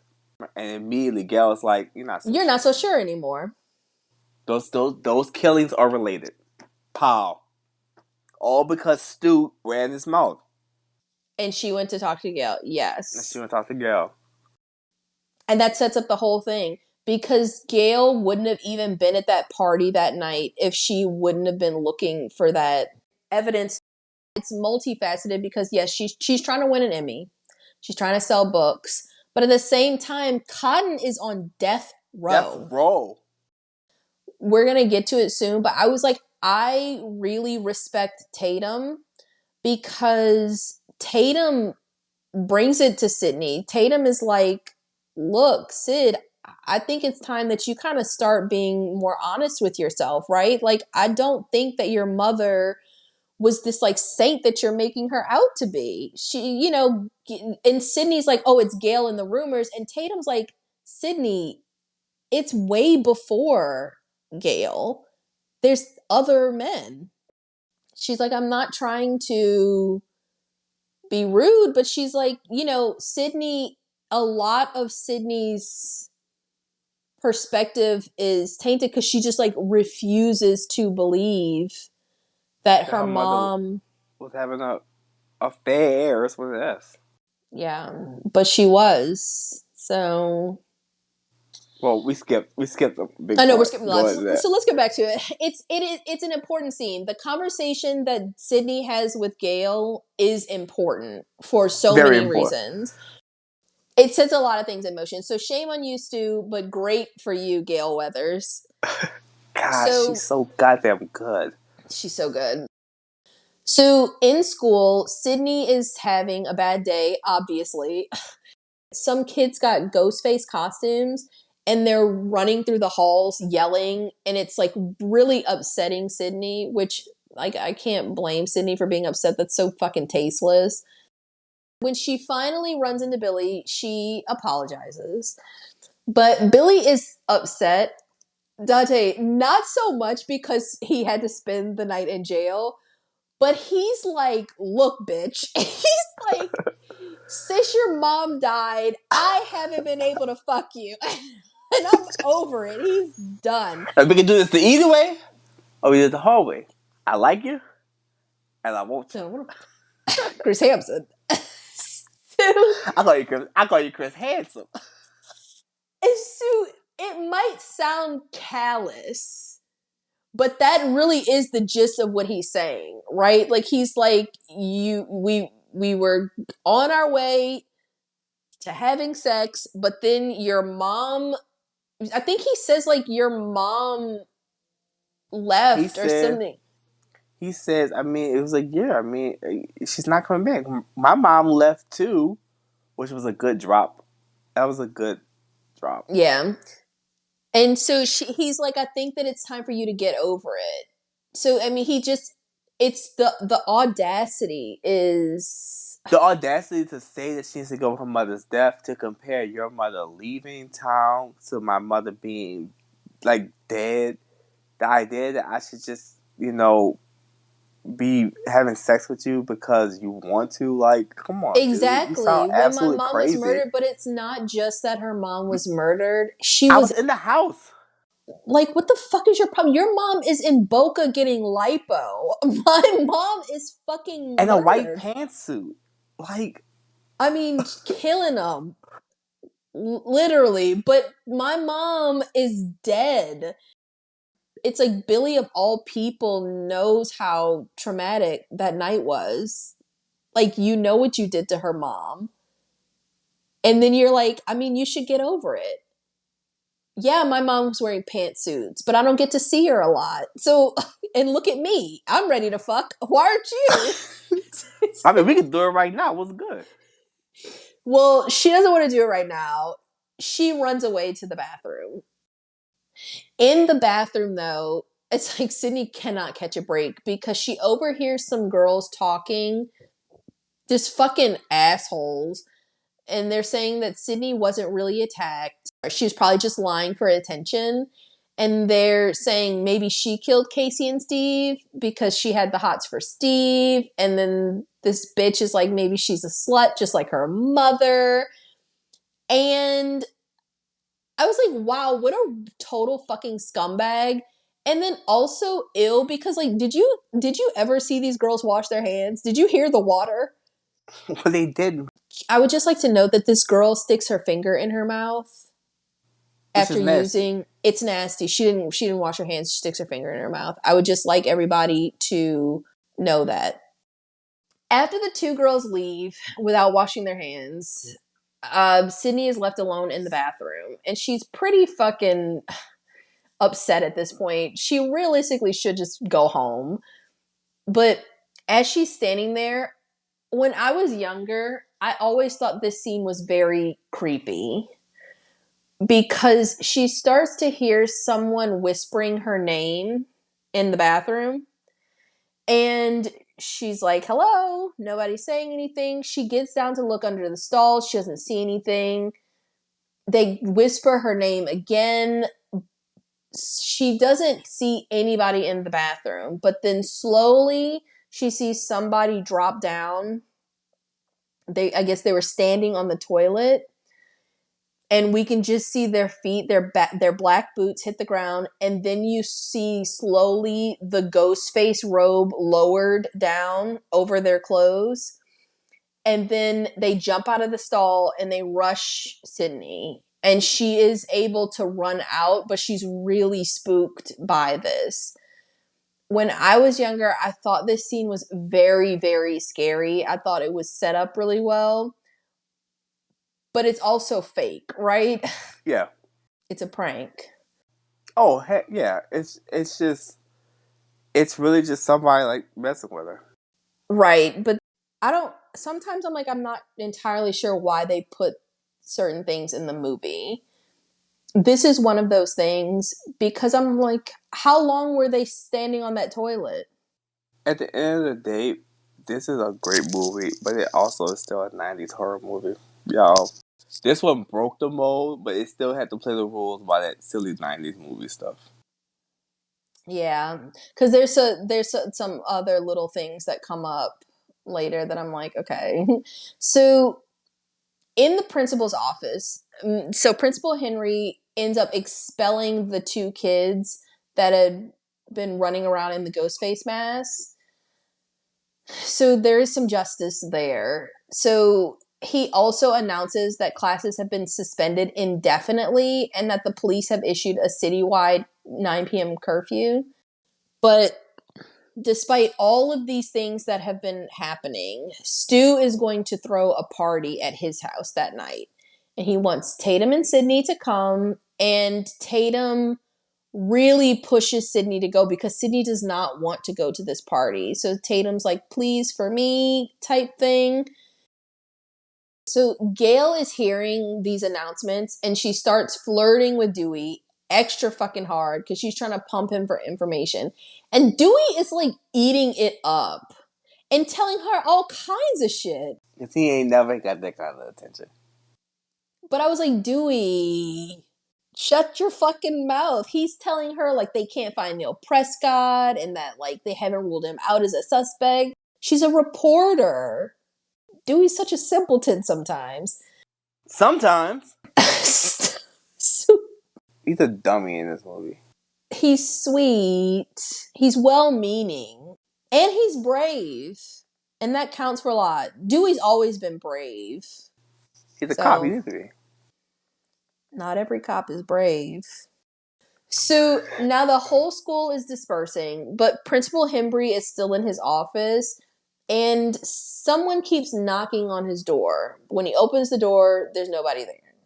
So he rushes out into the hallway, but he doesn't find anybody except Wes Craven, who is playing a janitor, who is playing Fred Krueger, who's wearing Freddy Krueger's prop sweater from the Nightmare on Elm Street. They love quirky stuff like that. They do. So this is the Wes Craven's little cameo. So when Principal Hembry goes back into his office, he checks his closet because now he's like feeling kind of spooked. And despite the tense music that they play, he doesn't find anything in his closet. So he's going and he's going to close his office door. But as he's closing it, Ghostface is behind it and stabs him to death. That's Billy, right? Yeah. That's Billy doing it, and then Stu just went back to help him. Yeah, to later to like string him up and stuff. But yeah, so Billy is behind the door and he stabs him to death. And we get a cool shot of Principal Hembry's on the ground and his eyes are wide open, and we get a ghost face reflection in Principal Hembry's eyes as he's standing over him. But that's the third on-screen death. That's the first death in the movie since Casey Becker died. Not a lot of kills in this movie at all. It's beautiful. So at Tatum's house, Tatum and Sydney are talking, and this is what we were referring to earlier. This is when we start to get an inkling that maybe not everybody in Woodsboro is just like a fucking hater, and maybe Sydney's mom really was having some affairs, specifically an affair with Cotton. So Tatum is trying to address the issue as nicely as possible. Sydney blames it on Gail for starting the rumor. And I was like, respect to Tatum for bringing it to her friend like this, because a lot of people wouldn't. She pushes back on that. She's like, Sydney, it goes way farther back than just what Gail Weathers has to say about Cotton Weary. But I think that it's really hard for Sydney to acknowledge that fact about her mom, but additionally, she has to wrestle with the idea that, okay, if I am wrong, and if Cotton Weary did not kill my mom, then that leaves open the idea that, okay, the killer is still out there, and this could very well be the killer attacking me. And I don't think that she has the capacity to really like think about that right now. Right. Because they kind of stop talking about it and just kind of go get ready for the party, because it's a heavy subject, right? Because if Cotton didn't do it, he's on death row, and the person that did do it is clearly trying to kill you now. As they're walking back in the house, Dante. Why they put the Scooby Doo stuff in this movie like that? Stop, Dante. That's a great way to describe it. It's some real Scooby Doo shit. Because as they're walking back into Tatum's house, we get a shot, and like Ghostface is prowling next to like Tatum's house in the bushes. He's clearly stalking Sydney, but it's like it's the middle of the day. It's like 2:00 in the afternoon. Tatum has neighbors.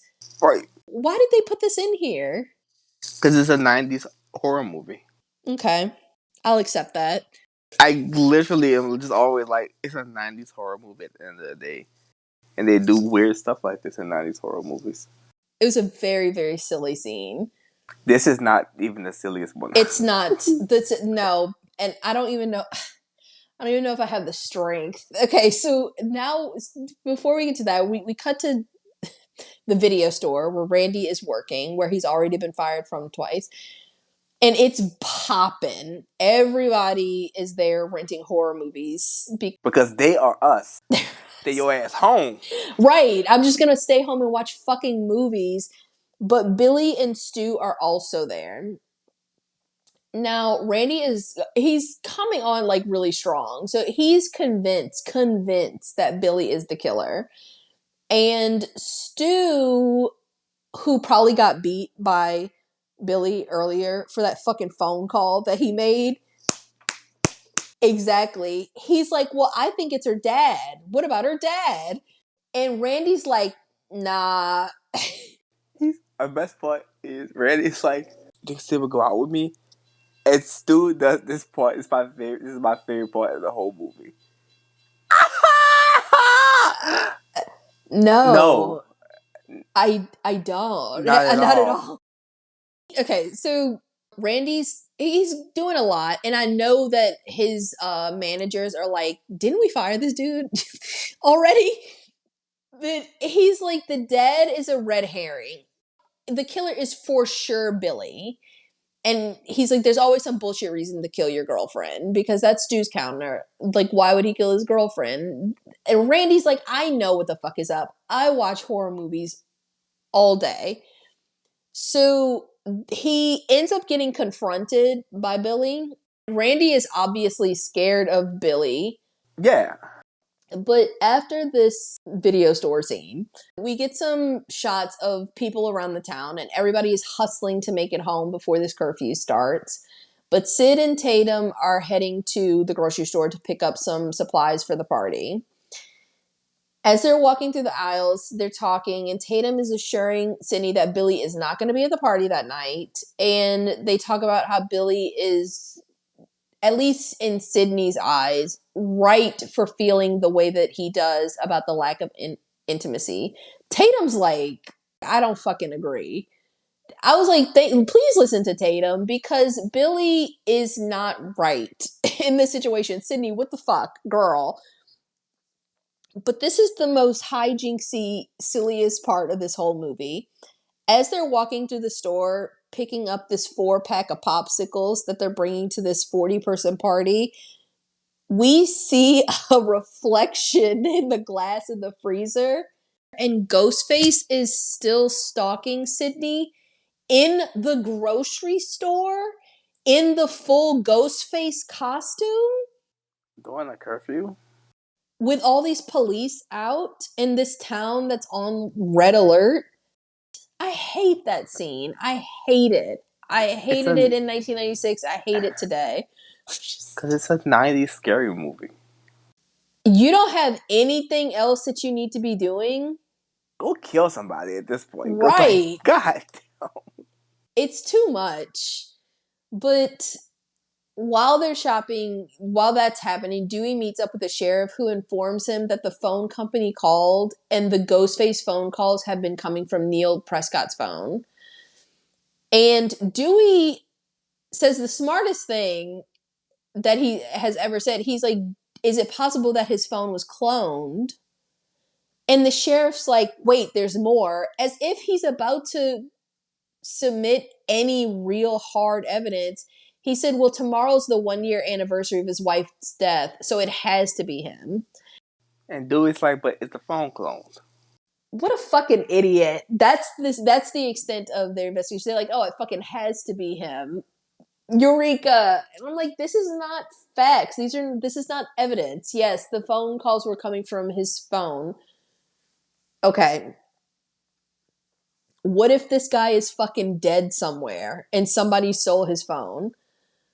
But they're setting up roadblocks looking for him. But the sheriff tells Dewey that he needs to stay close to Sydney. Don't let her out of his sight.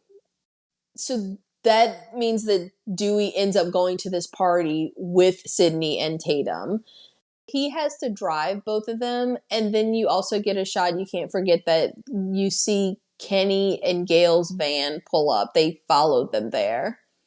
Who do you think had a better master plan, Billy or Gail? Because God, did Gail's plan work out so well? Gail's plan turned into a multi-book series and a fat-ass condo in New York City. So I would say, and Billy's dead. So I would say that Gail's plan is the one that really worked.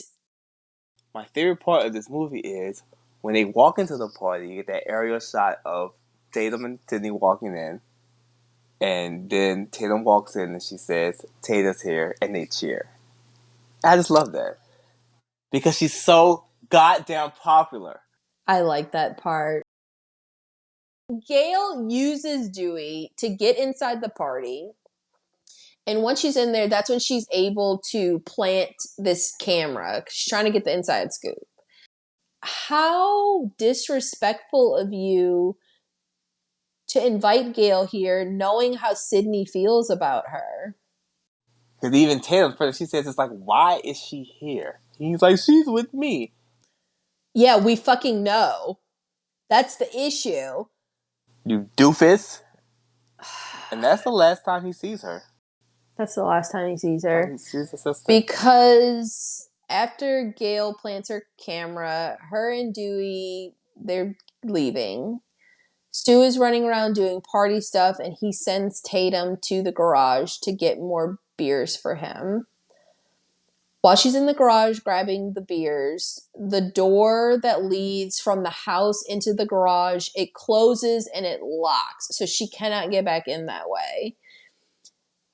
She tries to open the sliding the garage door that raises up that leads outside, but as she's walking to it, it closes again. So she turns back around, and this is when she sees Ghostface standing there. She believes, because I guess Randy is a fucking trickster. Menace. Right. She believes that it's Randy playing a joke. But it's not. So we're getting a lot of really great one-liners here. I mean, Tatum is on fire in this scene, but she thinks it's all a joke until Ghostface pulls out a knife and slices her arm pretty badly. So she runs over to the fridge. The Ghostface is chasing her. She slams him in the face with the freezer door. She then picks up these glass bottles, full glass bottles of beer, and she is chucking them at Ghostface. He gets hit in the groin, right smack in the face. I've always contended that he should have been down for a minute. This was because movie having a movie. that shit would have hurt so fucking bad. Hard. They're full bottles of liquor, and he took one straight to the groin. Like the mask, okay, maybe the thick plastic on the mask. I don't think so. But I feel like your nose would have been very fucked up. The bottles are hitting him and shattering, and he doesn't miss a fucking beat. She But has okay, great aim. great aim. He runs over, and she is able to like trip him. He's sprawled out all on his back. She uses this as an opportunity to run to the doggy door that's attached to the garage door to try to crawl outside. But as she's crawling through, she gets stuck and she can't pull herself through. So Ghostface decides to open the garage door, and it lifts Tatum up, and ultimately her head gets smashed kind of between the garage and the ceiling. Totally smashed. And that's the fourth on-screen kill. And people make fun of this. Like, people have made fun of this scene so much. People talk a lot of shit about this scene. But I would just like to point out that Tatum could fit through this doggy door, okay? In reality, this could have worked. She could have left. We know that because she kept slipping through, because Rose McGowan has a pretty petite frame in the movie. She kept slipping through. They ended up having to like nail her shirt Sure. to keep her from slipping through. But this was not a stupid idea. Tatum could have fit through this. And I just want everybody to know that, because people always shit on Tatum for this scene, and I don't think that that's fair, because it's not a small, unreasonably small like doggy door. My big ass So couldn't do it. I would get up to my shoulders and then be like, "Whoa, I would now." have my one hand on one side, my arm on one side, and then like I'd just be hanging like this. Dante, that door, you'd still be standing because the They'd be door like, wouldn't have gone. you're Your like, feet would be on the ground. They'd be like, are you okay?" get your big ass up. He needed to do that, and then the door just opens, and he walks. And then the door to the house just opens and he walks in. But who is this? Oh, this is Billy. It's Billy, right? This is Billy for two reasons. One, because it is, but the second the second reason is because they tell us in the next scene that it's Billy. Yeah, so now that Tatum is gone, which is Sad. awful. It's awful. It's very sad, because now Sydney is alone, It's right? exactly what he wanted. Yeah, he's like, I gotta get rid of her. I gotta get her Right. by herself. Because she said that. So Billy makes his appearance at the party to make up with Sydney, and as soon as he pops up like a fucking psycho, but as soon as Sydney sees him, she's like, if Tatum sees you, she'll draw blood. Draw blood. And he's like, yeah, I know. Right. Trust me, I know. My groin is still hurting. But as soon as he walks up, he gives Stu this look, this surreptitious little look, and he's letting him know, in my opinion, that Tatum is dead, that it's done, which of course Sydney doesn't know yet. So Stu suggests that they head up to his parents' bedroom to talk. Whatever, to go make up, because Sydney does agree that they do need to talk. And meanwhile, in the van, Kenny is trying to get a signal from the camera that Gail planted at the party. He's finally able to do it just as Gail is getting back. But then he notes that there is a 30-second time delay. It's like the time that it took her to walk from the living room to the van. She doesn't care. She's just like, film it all. I'm trying to get my fucking Emmy. So then we cut back to the bedroom, and Sydney and Billy are having a true heart-to-heart.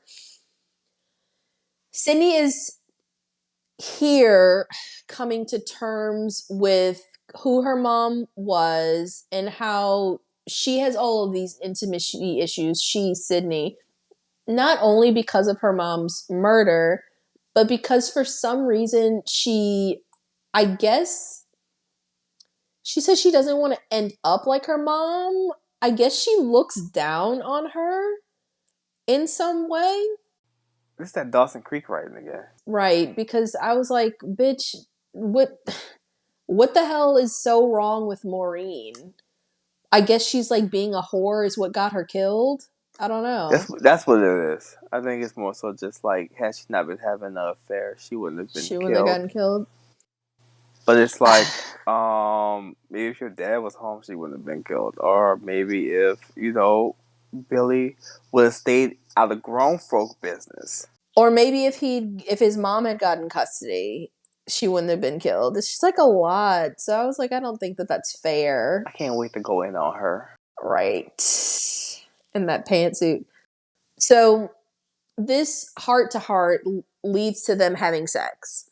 But before they start that, Billy, you can see it, and it's one of those things where if you don't catch it the first time, you do catch it, on second watches in hindsight. But Billy is giving some extra glances at the bedroom door because he is making sure that the bedroom door is unlocked to prepare for the events that are about to happen.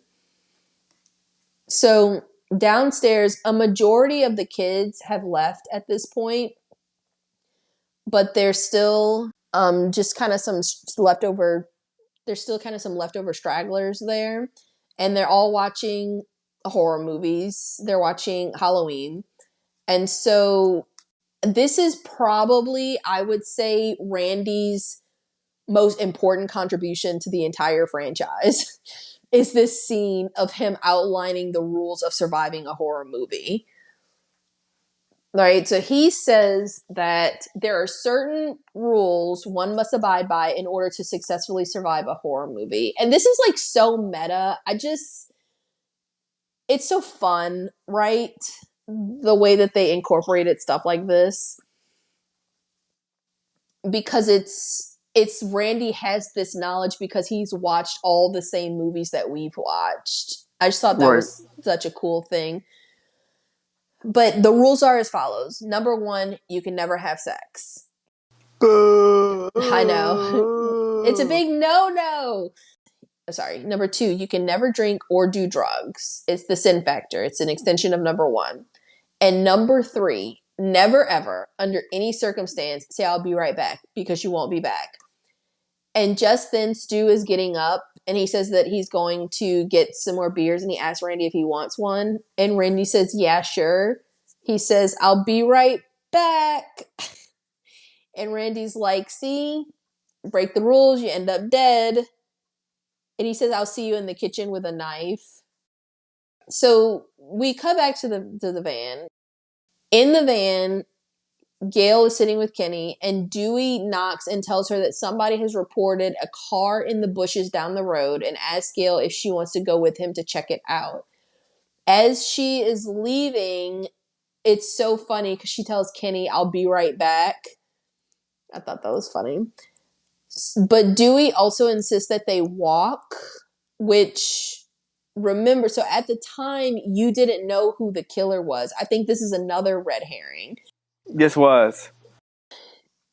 As some more people are leaving the house, this is the part that I was talking about. Somebody asks Stu what happened to Tatum. And he's like, I don't know. She probably got pissed at me and bailed. And I hate that so much. I hate that he said that, but I love that people were like, looking for her. Right. Because it's so real.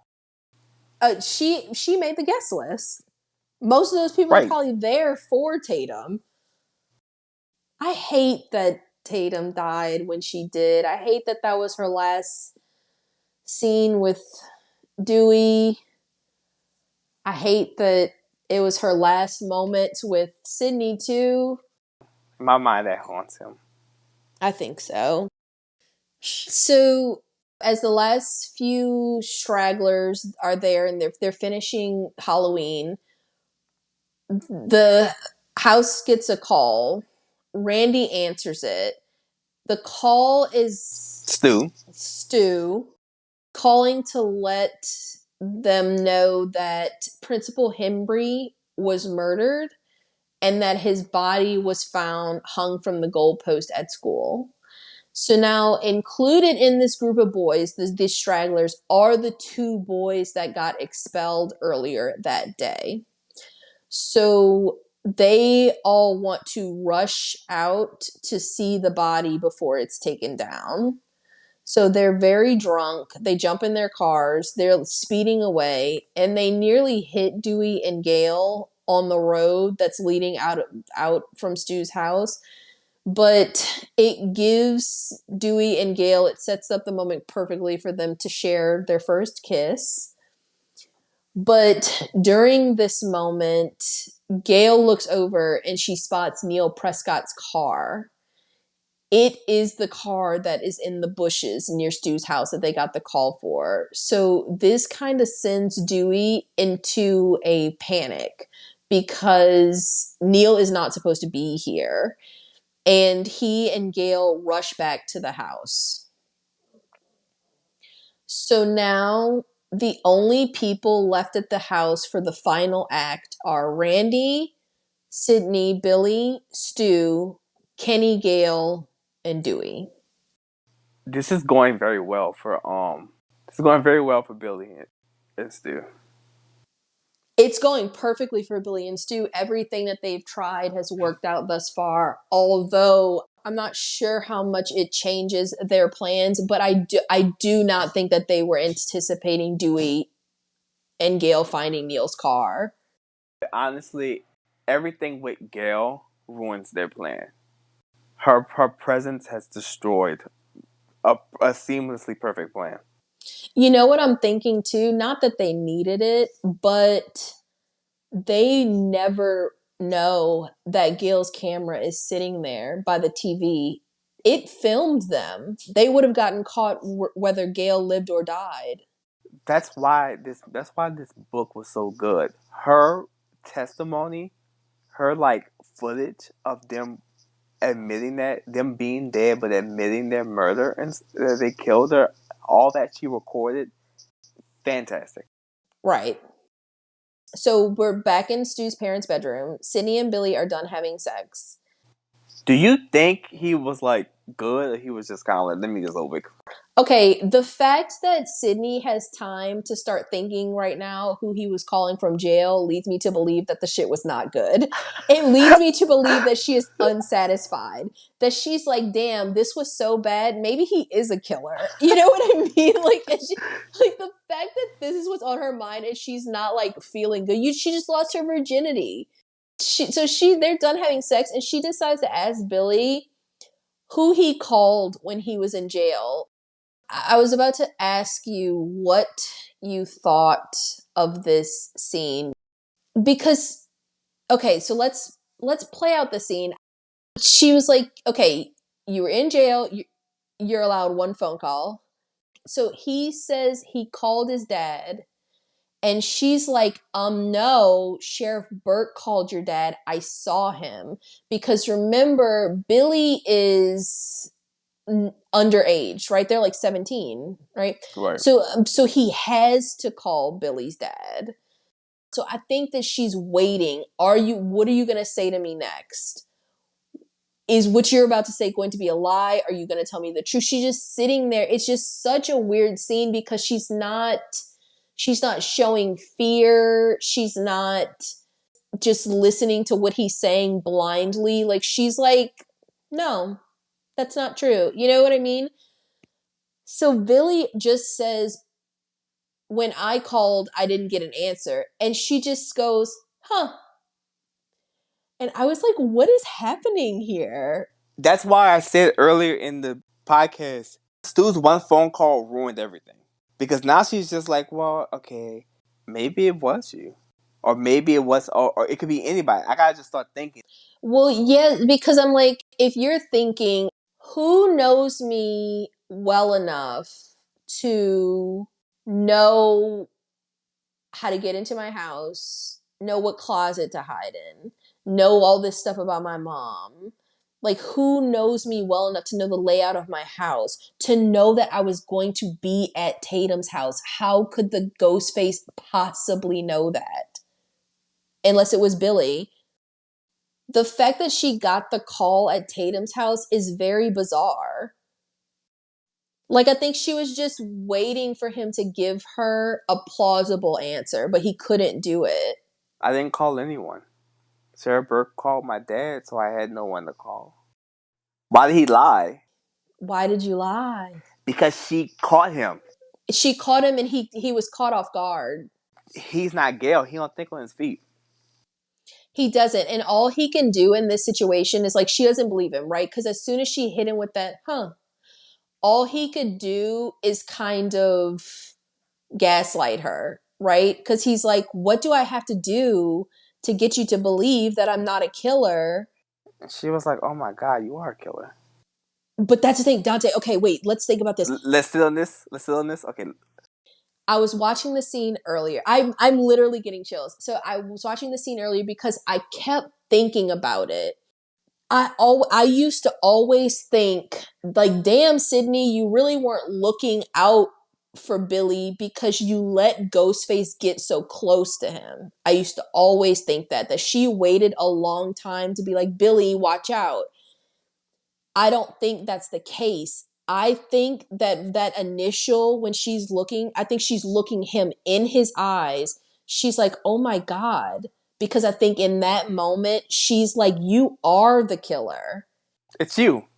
It's you. I think she's looking right at him, and you could see her eyes shift to the left when Stu actually walks in, and that's when she stands up and she's like, oh my God, they're two different oh my gods. I think if for a moment, for a split moment, Dante, please, when you have the time tonight, like when we're done, go back and watch the scene and tell me if you agree I with know what you're me. talking about. I think in She that when moment, he she was says like, that what do you think? What do I have to do to prove I'm not a killer? And he has those shifty eyes, and she's figuring out like she's put it all together because you're the only person who would have known I was at Tatum's house. right. You're the only person I would have known I was at Tatum's house that would know the layout of my house, the intricacies of everything. Like, I don't think Sydney's house is very easy to find. You know what I mean? Like, what are the odds? No, Like, Cotton got brought there by her mom, right? So I'm like, for a random person to know where she lives, to drive all the way out there in the middle of nowhere, like, it's just a lot to then be at school. Like, who could possibly be all these places where she is, know everywhere that she is, if not her boyfriend? So in this moment, yeah, so Sydney's like the math ain't mathin', but Ghostface comes in. It's Stu. He's quote unquote stabs Billy several times in the chest and stomach area. And then this is the first time. I love this movie because of all the like iconic first time things that it does. But this is the first time that we see Ghostface do that move where he takes the knife and with his other hand he wipes the blood off of it, like preparing it to kill Sydney. So Sydney is able to get away, and she is running through this maze of a house. And every time I watched this scene, I was like, if this was me, I feel like I would have been like, fuck, this is Stu chasing me. This house literally is like a maze. The house is huge, and there's rooms that connect that because she doesn't know where she's going. She's just trying to run, right? Stu is able to, because it's his house, he's able to go like cut a different way and cut her off. And I was like, damn, that's kind of crazy, right? Because somebody, like just a random person, wouldn't know how to navigate this house that quickly. or come upstairs. Right. To this room. Why you ain't killing people downstairs? Right. Because Randy's still downstairs. Go kill him. But this is, I don't know if you remember this. There's a stairwell by the garage. There's a little Yes. stairwell that leads upstairs. There's also the main stairs that Billy does his theatrics and falls down when Sydney's standing at the front door. There's 2 sets of stairs.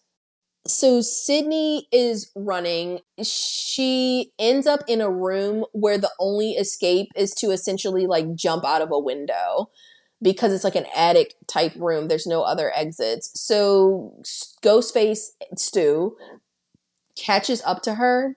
And so she doesn't have a choice at this point. I never remember. Did she jump or did he push her? Or a combination of both? She let her hand go. She was Okay, holding yeah. on to it, and then she just let it go, and she fell. I don't know how she fell on no damn boat. I know her ass was hurting. Dante, I'm surprised that she was able to roll off and not have the wind knocked out of her because the way she hits this fucking boat, and it's a boat, it's not like a trampoline. This is, What was soft on there for her not to I hurt think herself? the same thing. I don't know, but she lands on it and gracefully rolls off. As soon as she hits the ground, she looks up at the window where Ghostface was, where she got pushed from. She doesn't see anybody, but it's when she lowers her gaze, she is right at the garage door. And this is when she finds Tatum's body, which is so sad, so traumatic. I would have been sick. I think she was sick. Please get him off the floor. I'm rolling Stop. around. No. I'm trying to take it down. Oh. Wait, and then like Billy and Stu are like, I don't know what to do. Should we, I don't know, should we kill her? Should we approach her? I'm scared. They're yelling. They're screaming. So I just would have. She was very, very upset, but she didn't. But she's smart, and unlike fucking Vicky and Terrifier, who takes a knee at Tara's body to take a 15-minute grieving session, she's like, I can't. I don't have time to grieve. I have to run, and so she gets out of there because Ghostface knows where she is. Right? It's only a matter of time before he comes down. And in her mind, like he killed Billy. Tatum's dead. I gotta get out of here. There's nobody left but me. Right? Yeah. As far as she knows. So as Ghostface is walking through the house on his way to go find Sydney, we get a scene where he comes up behind Randy, who's being played by Jamie Kennedy, and who is still on the sofa watching Halloween. And I was like, Go home. That's why you got fired twice. right. That's a thing. I feel like Stu was probably like, You what the still here? fuck? He's still here? Like, I don't think that he thought Randy was going to be there. I think he thought that everybody was going to leave. Because when he walks in, he's kind of like in the ghost face, he just kind of like looks at him. I guess it seems like he's trying to figure out what to do. And then he's like, I guess I'll stab him. But then his mind's probably like, well, I didn't want to kill him. Right. I get that sense too because we know, based on what they've done, Billy can be very, very vicious. But Stu can be pretty vicious too. I don't think Stu necessarily wanted to kill Randy because I feel like he could have killed Randy at so many times. I I think think he, Randy's his friend. right, I think he didn't want to kill because he could have easily killed him. He could have slit his throat. He slits Kenny's throat. I think it's like a millisecond. Late eyes, slit throat. He didn't kill Randy. He was just kind of standing there like, I don't know what to do. It just felt to me like the time that he was standing over him, he had the knife raised. I guess he's thinking like maybe if he turns around, I'll stab him. But until he turns around, I felt like he was kind of thinking like through all the possibilities. If Billy gets up and comes see him, Billy's going to kill him. With the quickness. Straight up. Mask off. Right. And so I feel like he was thinking like, what do I do? Like, is there a way that this plan could feasibly work and Randy not die? And I don't know if we're putting too much on it, but I think it would be No. simple for him to have killed Randy. No, I don't think we ever put too much on it because our theories are good. Yes, and we know that Wes Craven doesn't really have any qualms about killing off beloved actors, big actors, beloved characters. So it's a funny Meta point. scene. Yes, because in the movie, so he's watching Halloween, and it's the part where Jamie Lee Curtis, where we've all yelled at the screen at this moment. Jamie is sitting there, and she thinks that Michael is beat, but she's sitting there, she's crying, and Michael like sits bolt upright behind her. She doesn't realize that he's up. And so Randy, who is being played by Jamie Kennedy, he's like, behind you, Jamie, behind you. Turn around. And it's such a nice little touch because it's like, behind you, Jamie. There's a killer behind you. So I always thought that was a cute touch. Yeah. But as Stu is kind of standing over him, I feel like debating what to do. He hears Sydney is Sydney's screaming, making all this damn noise in the neighborhood. Sydney is cutting up. I guess she's like, somebody, anybody, please. She's screaming loud as fuck. I would have ran into the woods and kept running. I would have never been back in the house. Ain't nothing there for me. I also don't know if I would be screaming. I don't know if I would draw any attention to myself. No, because I'd be gone. Especially Right. if it was me and you was already dead. I ain't got no I reason to would have go just back there. kept going. Like, But just you did. fucking run down the road. Eventually, you'll get somewhere. Are you looking for Dewey? Maybe she is looking for Dewey. But at this point, but this is my thing. Her screaming like Got this Kenny killed. got Kenny killed when she could have just gotten in the van with Kenny and they could have left. But Kenny probably was going to get himself killed anyway because so just as Stu is like standing over Randy, Sydney screaming distracts him, and Sydney jumps into Gail and Kenny's van with Kenny, and she's like, the killer is in the house. And so he's like, well, look at the screen. When they look at the screen, they're seeing what we just watched, which is Stu standing over Randy with the knife. He jumps out because he feels like he needs to help Randy. Well, I told you about help. So Kenny was probably going to die anyway, right? Unnecessary, dude. Right. So he gets up because he's like, oh no, had to save Randy. But then he remembers, he looks at the front door, it's wide open. He's like, oh fuck, there's a 30-second delay. The 30-second delay is all that he needs because once he turns back to look back at the house, Stu is there and just slits his throat. And that's the 5th on-screen kill. That just lapse in memory. It cost Kenny his life. And I thought that it was sweet. Kenny was a sweet character. He's trying to tell Sydney to close the door, to pull the door, because even as he's dying, I felt like he was trying to protect her. Because they are children. They're children, and he's just like a really nice guy. She goes to close the door, and Stu is able to stab her in the shoulder. Pretty deep. I was like, I bet that hurt. But she is able to crawl out of the back of the van. There's like a little small opening that she's able to fit through. And I was like, thank God that was there, right? And then still big ass. What? Stu, How does your what the big fuck ass is your get? dumb ass problem? You stupid ass.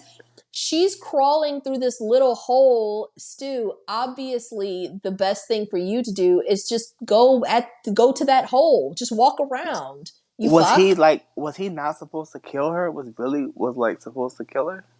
I don't know. Part of me feels like I can't imagine that Billy would want to let Stu have that kill.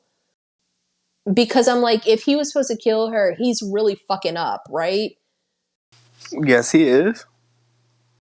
I don't know. Part of me feels like Billy always wanted to tell her why he did this.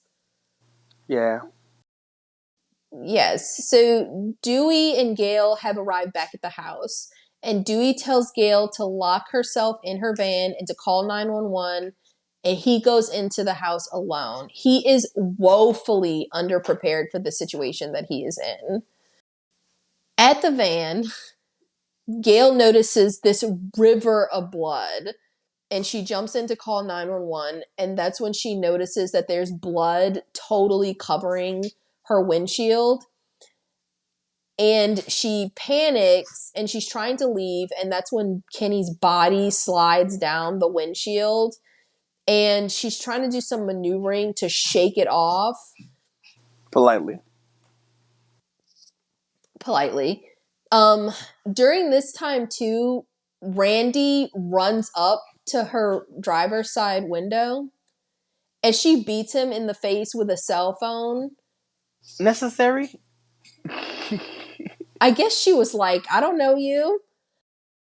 She's driving off and she's in a panic. And so she's able to kind of shake Kenny's body off. But as she's driving away, Sydney pops up to get a ride, but Gail panics and she ends up crashing the van. At this point, Billy is up and running around in his suit too, right? I don't even know if Billy has the suit on because I feel like at this point, he might feel like, what's the point of putting the suit on? I know he's at least up and No, doing and something I know he's up because who put Kenny big ass they did that together. 1, 2, 3 lift. Bless him, y'all. He was only 50 pounds overweight. In his bra.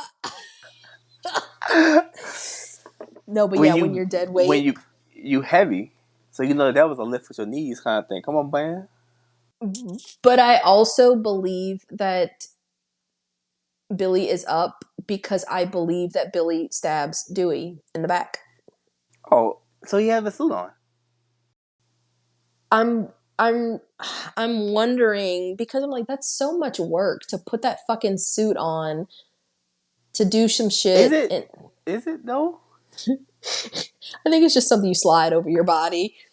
You know us. We was already like, oh Lord, I trying to put know. this I was hot like, ass. damn, that's a lot. But yeah, but no, Be the I worst ghost face ever. Be like, damn. They're like, why you sweating? stop. But I'd be like, I actually don't want to take it off. And they're like, why? And I'm like, because I sweated my hair out underneath it and I'm a little embarrassed. So if we could just expedite the plan. I know I couldn't because I had Chipotle today and I had some hot salsa and my do rag is soaking wet. I was like, God And they'd be damn. like, Billy would be like, excuse me? We couldn't be Ghost. partners. Yeah, we couldn't be Ghostface partners. So Sydney's like, damn girl, sucks to be you. She straight up leaves Gail. She makes no attempt to see if Gail is okay. And Gail never forgot that. She was like, damn. So she just leaves. As she goes to find Dewey. So back at the house, she finds Dewey. He comes out of the house. He has been stabbed in the back. He collapses on the porch. Then this is Billy. It says Billy. It's Billy. He yanks the knife out of Dewey's back. The way he yanks this knife out of Dewey's spine, I was like, damn, that's probably what fucked him up. That's what got that severed nerve. Right. It's so aggressive. It's like kind of hard to watch, but Billy is the one that torments her at the car. He tormented the car. He also is a choker. Right. So she runs to Dewey's cop car, which has been parked right in front. It's like a small Jeep, right? Station wagon. Yeah, so it's not a sedan. It's something that has a back that opens. So she's in the car and she locks it. He tries to run to the driver's side. She has to crank the fucking window to roll it up. She locks it. I was like, geez, the 90s would get you fucked up. So that's when she reaches for the keys to turn it to start the ignition and realizes that the keys are not there. So then the ghost face taps on the window with the knife to reveal that he has the car keys. It's such a good scene. It's so fucking effective because I could feel the terror that she was feeling because then he just drops down. She can't see him. Okay, so when he goes to the passenger side, do you just run out the driver's side and just book it? She wouldn't have made it. She wouldn't have made it? No. Because he's already on his feet. You would have to open the door, which he would hear, and you would have to jump out. That takes precious, like just Seconds. 2 seconds. He's already on his feet. All he has to do is, if you run that way, all he has to do is run and get you. You run that way, all he has to do, because he's already on his feet. And they're fast, as we've seen. They're pretty quick.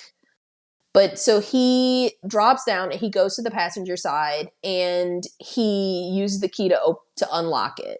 But he's fucking with her, right? So she grabs that, she locks it. And she's watching both doors, just trying to figure out which door he's going to open next.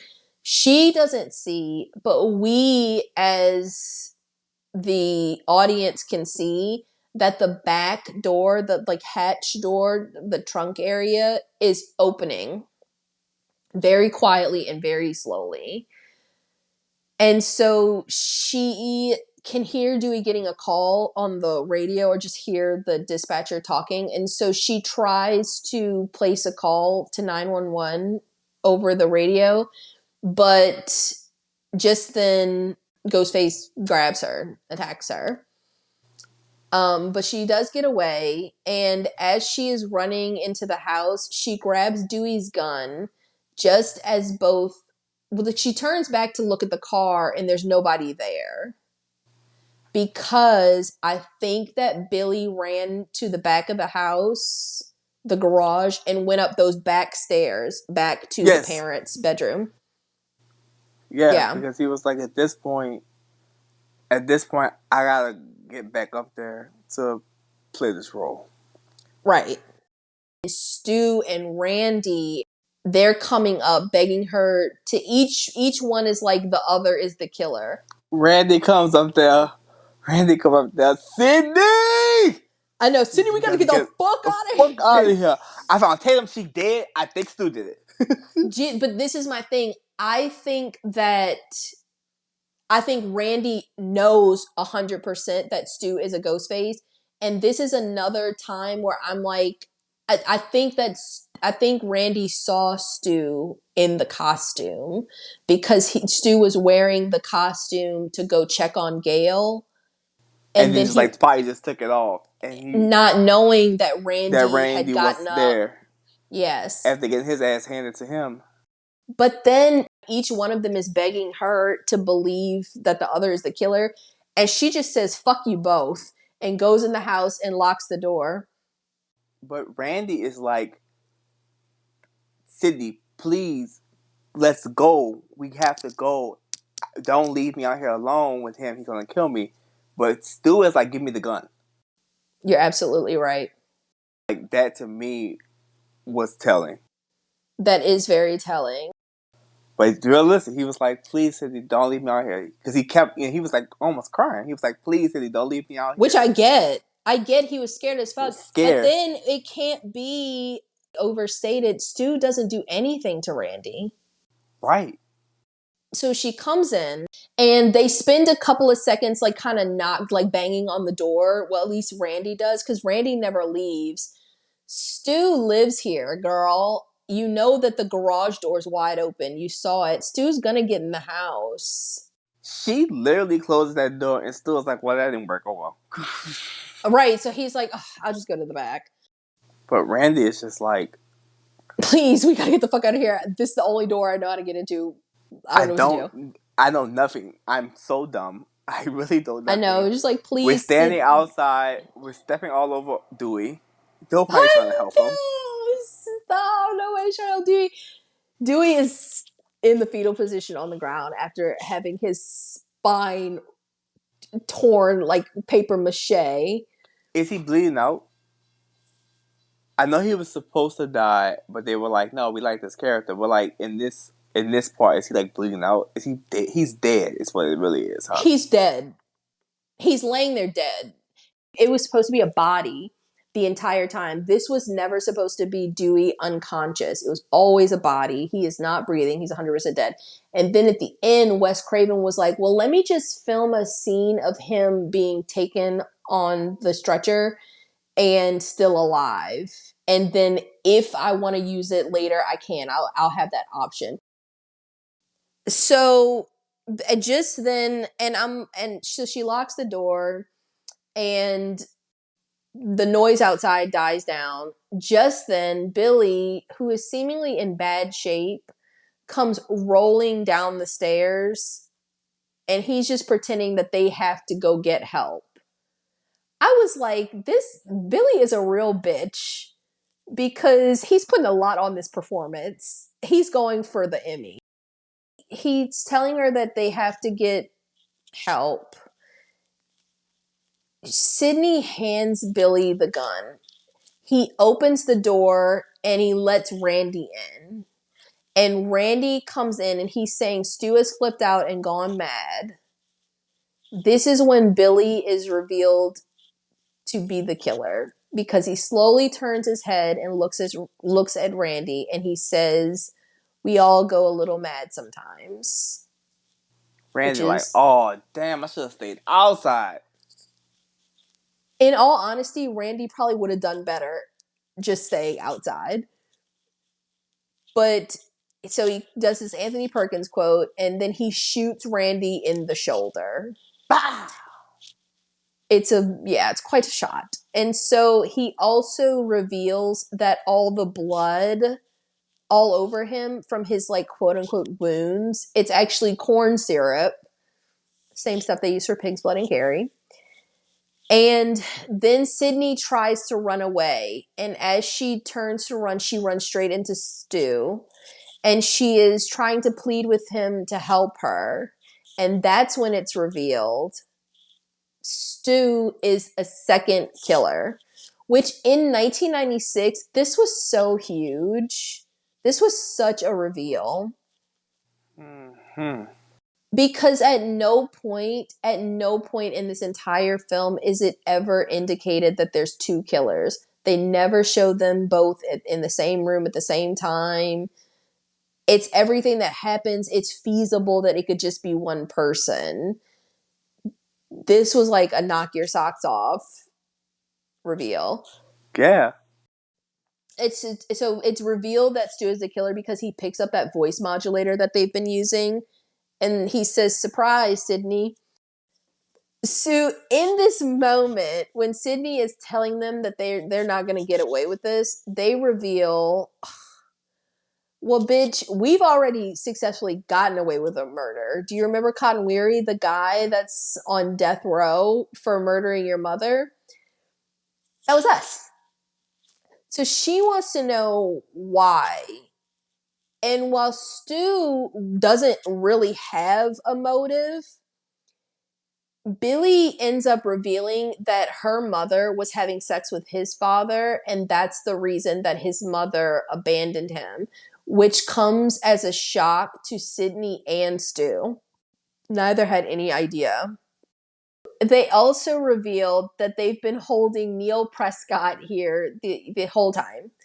And their plan is to frame him for all the murders since he's the chief suspect anyway. And they do reveal that they did clone his cell phone. And now they just need to kill her.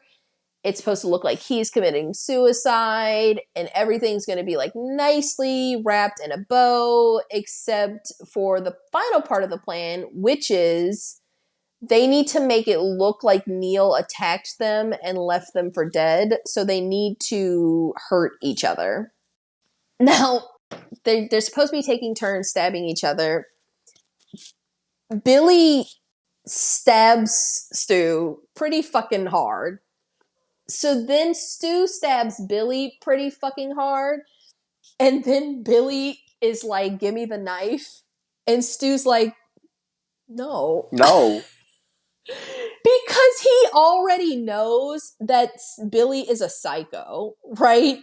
He doesn't want to give him this fucking knife, and he shouldn't have, because Billy really starts fucking Stu over. I mean, he stabs him quite a bit. Stu is bleeding so much that the blood is running down his hand on, it's like dripping onto the floor. So he then sends Stu to get the gun to shoot Neil. But when Stu gets over there, he's like, Houston, we have a problem. The fucking gun is not on the counter where they left it. Things really kind of like just kind of start falling apart for them here, right? Every time they turn around, something's wrong. They turn around, the gun is gone. It turns out Gail has it. Where is it? Right here, assholes. Yes. She's fucked up, but she looks great. I'm sure Sydney is like, oh, thank you, God.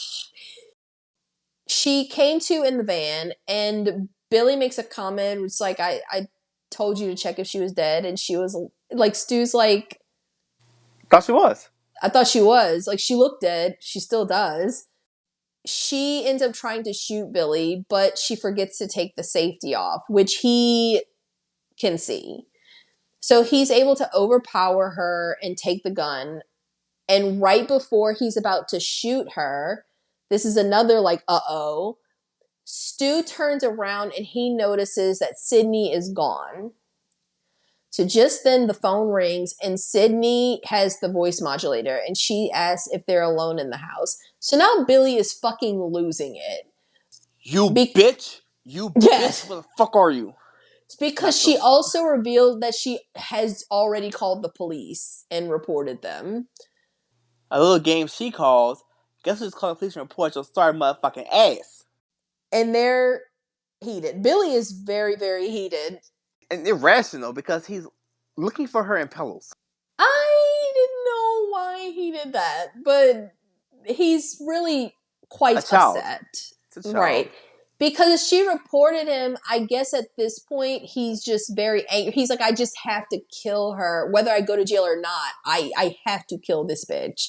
Because the whole reason they started all of this was to kill Sydney. So Stu is in really rough shape. He is bleeding out. So Stu is dying.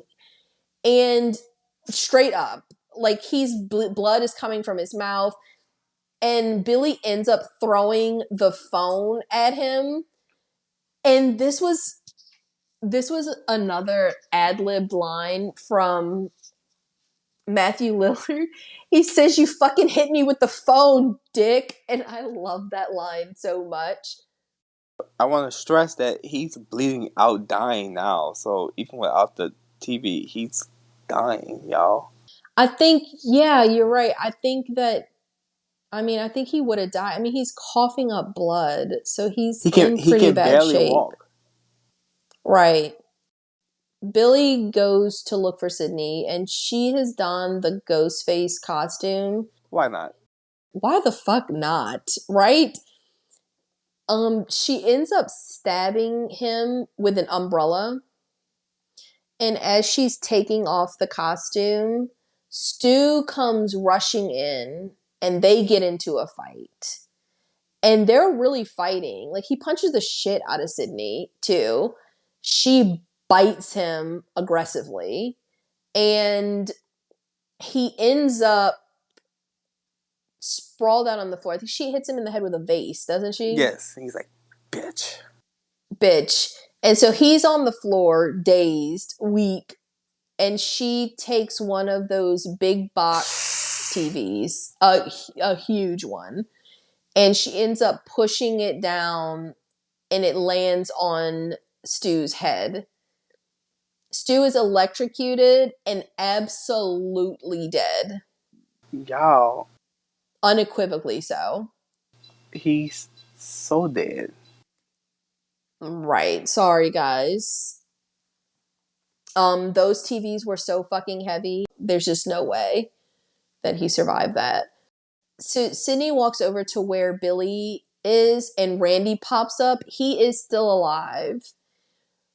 But then Billy also pops up, knocks Randy out, Cold. and starts cold cocked him. And I was like, Randy was only up for like 36 seconds before he got cold cocked and knocked out again. Billy doesn't like Randy. Straight out. Billy does not. Billy doesn't like Randy. And I think at any point, if Billy and Stu had traded places, he would have killed Randy, like without any hesitation. Billy straddles Sydney and he starts to strangle her, and he tells her to say hello to her mother. So Sydney ends up sticking her finger in the gaping hole near his collarbone that she made with this umbrella. So right as he's about to stab her, Gale Weathers comes to, shoots him, and she's remembered the safety that time. You bastard. Now, Billy is lying there, and he's seemingly dead. Randy, Gale, and Sydney are all standing over him, and Randy tells Sydney, he's saying, be careful. This is the moment the supposedly dead killer comes back to life for one last scare. And sure enough, Billy pops up, and Sydney pops him right in the dome. And she says, not in my movie. And they all breathe a collective sigh of relief. And then Neil Prescott bursts out of the closet because he's like, can somebody please fucking untie me? I gotta pee. Right. I've been in a really bad situation for the past like 3 days. So the next shot we get, all the police and paramedics have arrived, and luckily Dewey is still alive. He did survive the attack and is being taken to the hospital. Gale is taking the time to cement her legacy by getting exclusive coverage from the scene. Gale Weathers with an eyewitness report. Yes. She is still all bruised and bloodied. The camera starts to pan out on the house, and we get a little bit of the music playing. We can hear Gale giving her report. It's very chilling. It's that Moby song. It was a good song choice. We can hear Gale. It's the sun is starting to come up, so it's like a new day. It's like a really good ending. And just then we get the credits, and that's how it ends. It ends so euphoric. That song and Gale, you can hear Gale saying, "Harry, this is gonna be a big break," because it is. Yes. So this is the kill count: 5 kills by Billy and Stu, and then 2 kills by Sidney Prescott. Sidney Bodycott grows. I know. So the Rotten Tomatoes score for this movie, it's an 81% critic and an 80% audience. That's good. It's pretty good, although I'm shocked that it's not higher. I'm shocked that it isn't in the 90s. At least 90, 91. I was surprised by that. So the IMDb score is a 7.4 out of 10 with 383,000 reviews.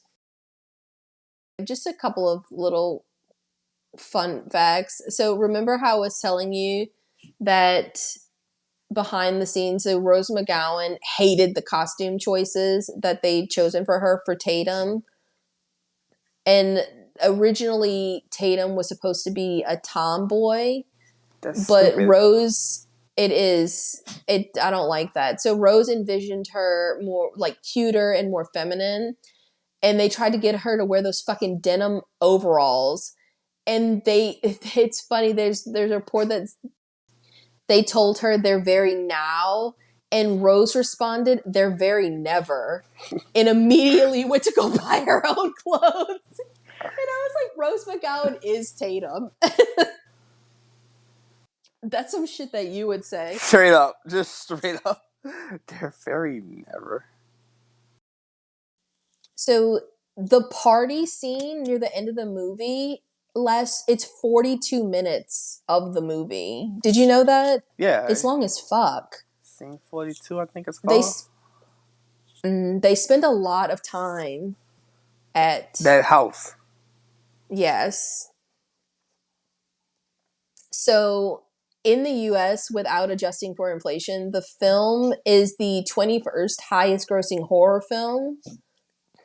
And it remained the highest grossing slasher film until 2018. And it was directly followed by Scream 2 and Scream 3. So Wes Craven initially turned down the film. So he was already developing a remake of The Haunting. But he ended up signing on to direct after Drew Barrymore had agreed to appear in the film. But also, he reconsidered because fans were telling him that he didn't want to do gory movies anymore, but they were telling him that his best movie was like The Hills Have Eyes. It's like a young boy fan who was like 10. He had accused Craven of going soft. And I think he said something like he had more guts back in the day when he was making things like The Last House on the Left. And so this kind of pushed Craven over the edge. And he'd originally turned down Scream because he thought that it was too violent. But after hearing all of this feedback from people telling him that he was a bitch, he called Miramax and he'd agreed to do Scream. Originally, Drew Barrymore was cast as Sydney. Mm-hmm. But she later changed her mind and she wanted to play Casey Becker instead, who dies in the beginning. And that really worked because that was the killing off the biggest star in the opening. So, it really paid off. But Williamson really wanted Molly Ringwald. Is he smoking? He's a really big Molly Ringwald fan. She's too old to play that character. She was 27 at the time. And she ended up turning it down for that reason. She was like, I'm just way too old to play a high schooler. And I know that they are sometimes people playing 27 year old playing in high school, but at the same time, Molly Ringwald has played in high school too damn long. 10 years ago, she was playing in high school, so that would just look bad. You know what I'm saying? Right. So initially, Ghostface's signature black robe was supposed to be white. Hell to the no. To make him look more ghost-like, but they changed it. Why do you think they changed it? Okay. Because they were like, he's gonna look like a Klan member. So Roger Jackson is the actor who plays the voice, the Ghostface voice. Drew Barrymore and Neve Campbell didn't get to meet him. He was just on the phone as the killer. They didn't get to talk to him in real life because Craven thought that it would be more shocking to them, scary to them. It would make them feel more uneasy if they only ever associated this voice with Ghostface. And it works. I think none of the cast met him until well after the movie had already come out. But he was like an unknown. So they thought that it was a little bit more authentic that way. So I think that's it. I know this episode has been extremely long, but I hope that everybody likes it. I hope that we did it justice. Yes, I hope we did it justice too. So I think we said it earlier, but just very quickly, social media, Facebook, Instagram, we have the YouTube. Did you get that on film? We have an email address if you want to message us to give feedback or suggest any movies. We're very open to doing anything that you guys request. So did you get that on film at gmail.com. Just remember to like and subscribe on YouTube as well as Spotify and Apple Podcasts where you listen to it. Obviously, this is both a hit for each one of us. We think this movie is... Oh, I'm sorry. Absolutely. Yeah, I felt like that went without saying. Yeah, this is totally a hit for both of us. This is an essential watching. Even if you watched it already, go watch it again. and watch it again and again and again. I think that even if you don't like horror movies, I think that there's a lot to like here, a lot to appreciate. I think Wes Craven did his thing with this movie. I think it's one of his best. And I think that Kevin Williamson also did a really good job with it. This is a really clever movie. Yes. So Yeah. that's all I have to say about it. I feel the same. Okay. So I guess we're going to let you guys go. Thank you for sticking with us if you made it this far. And we will see you next week. Bye.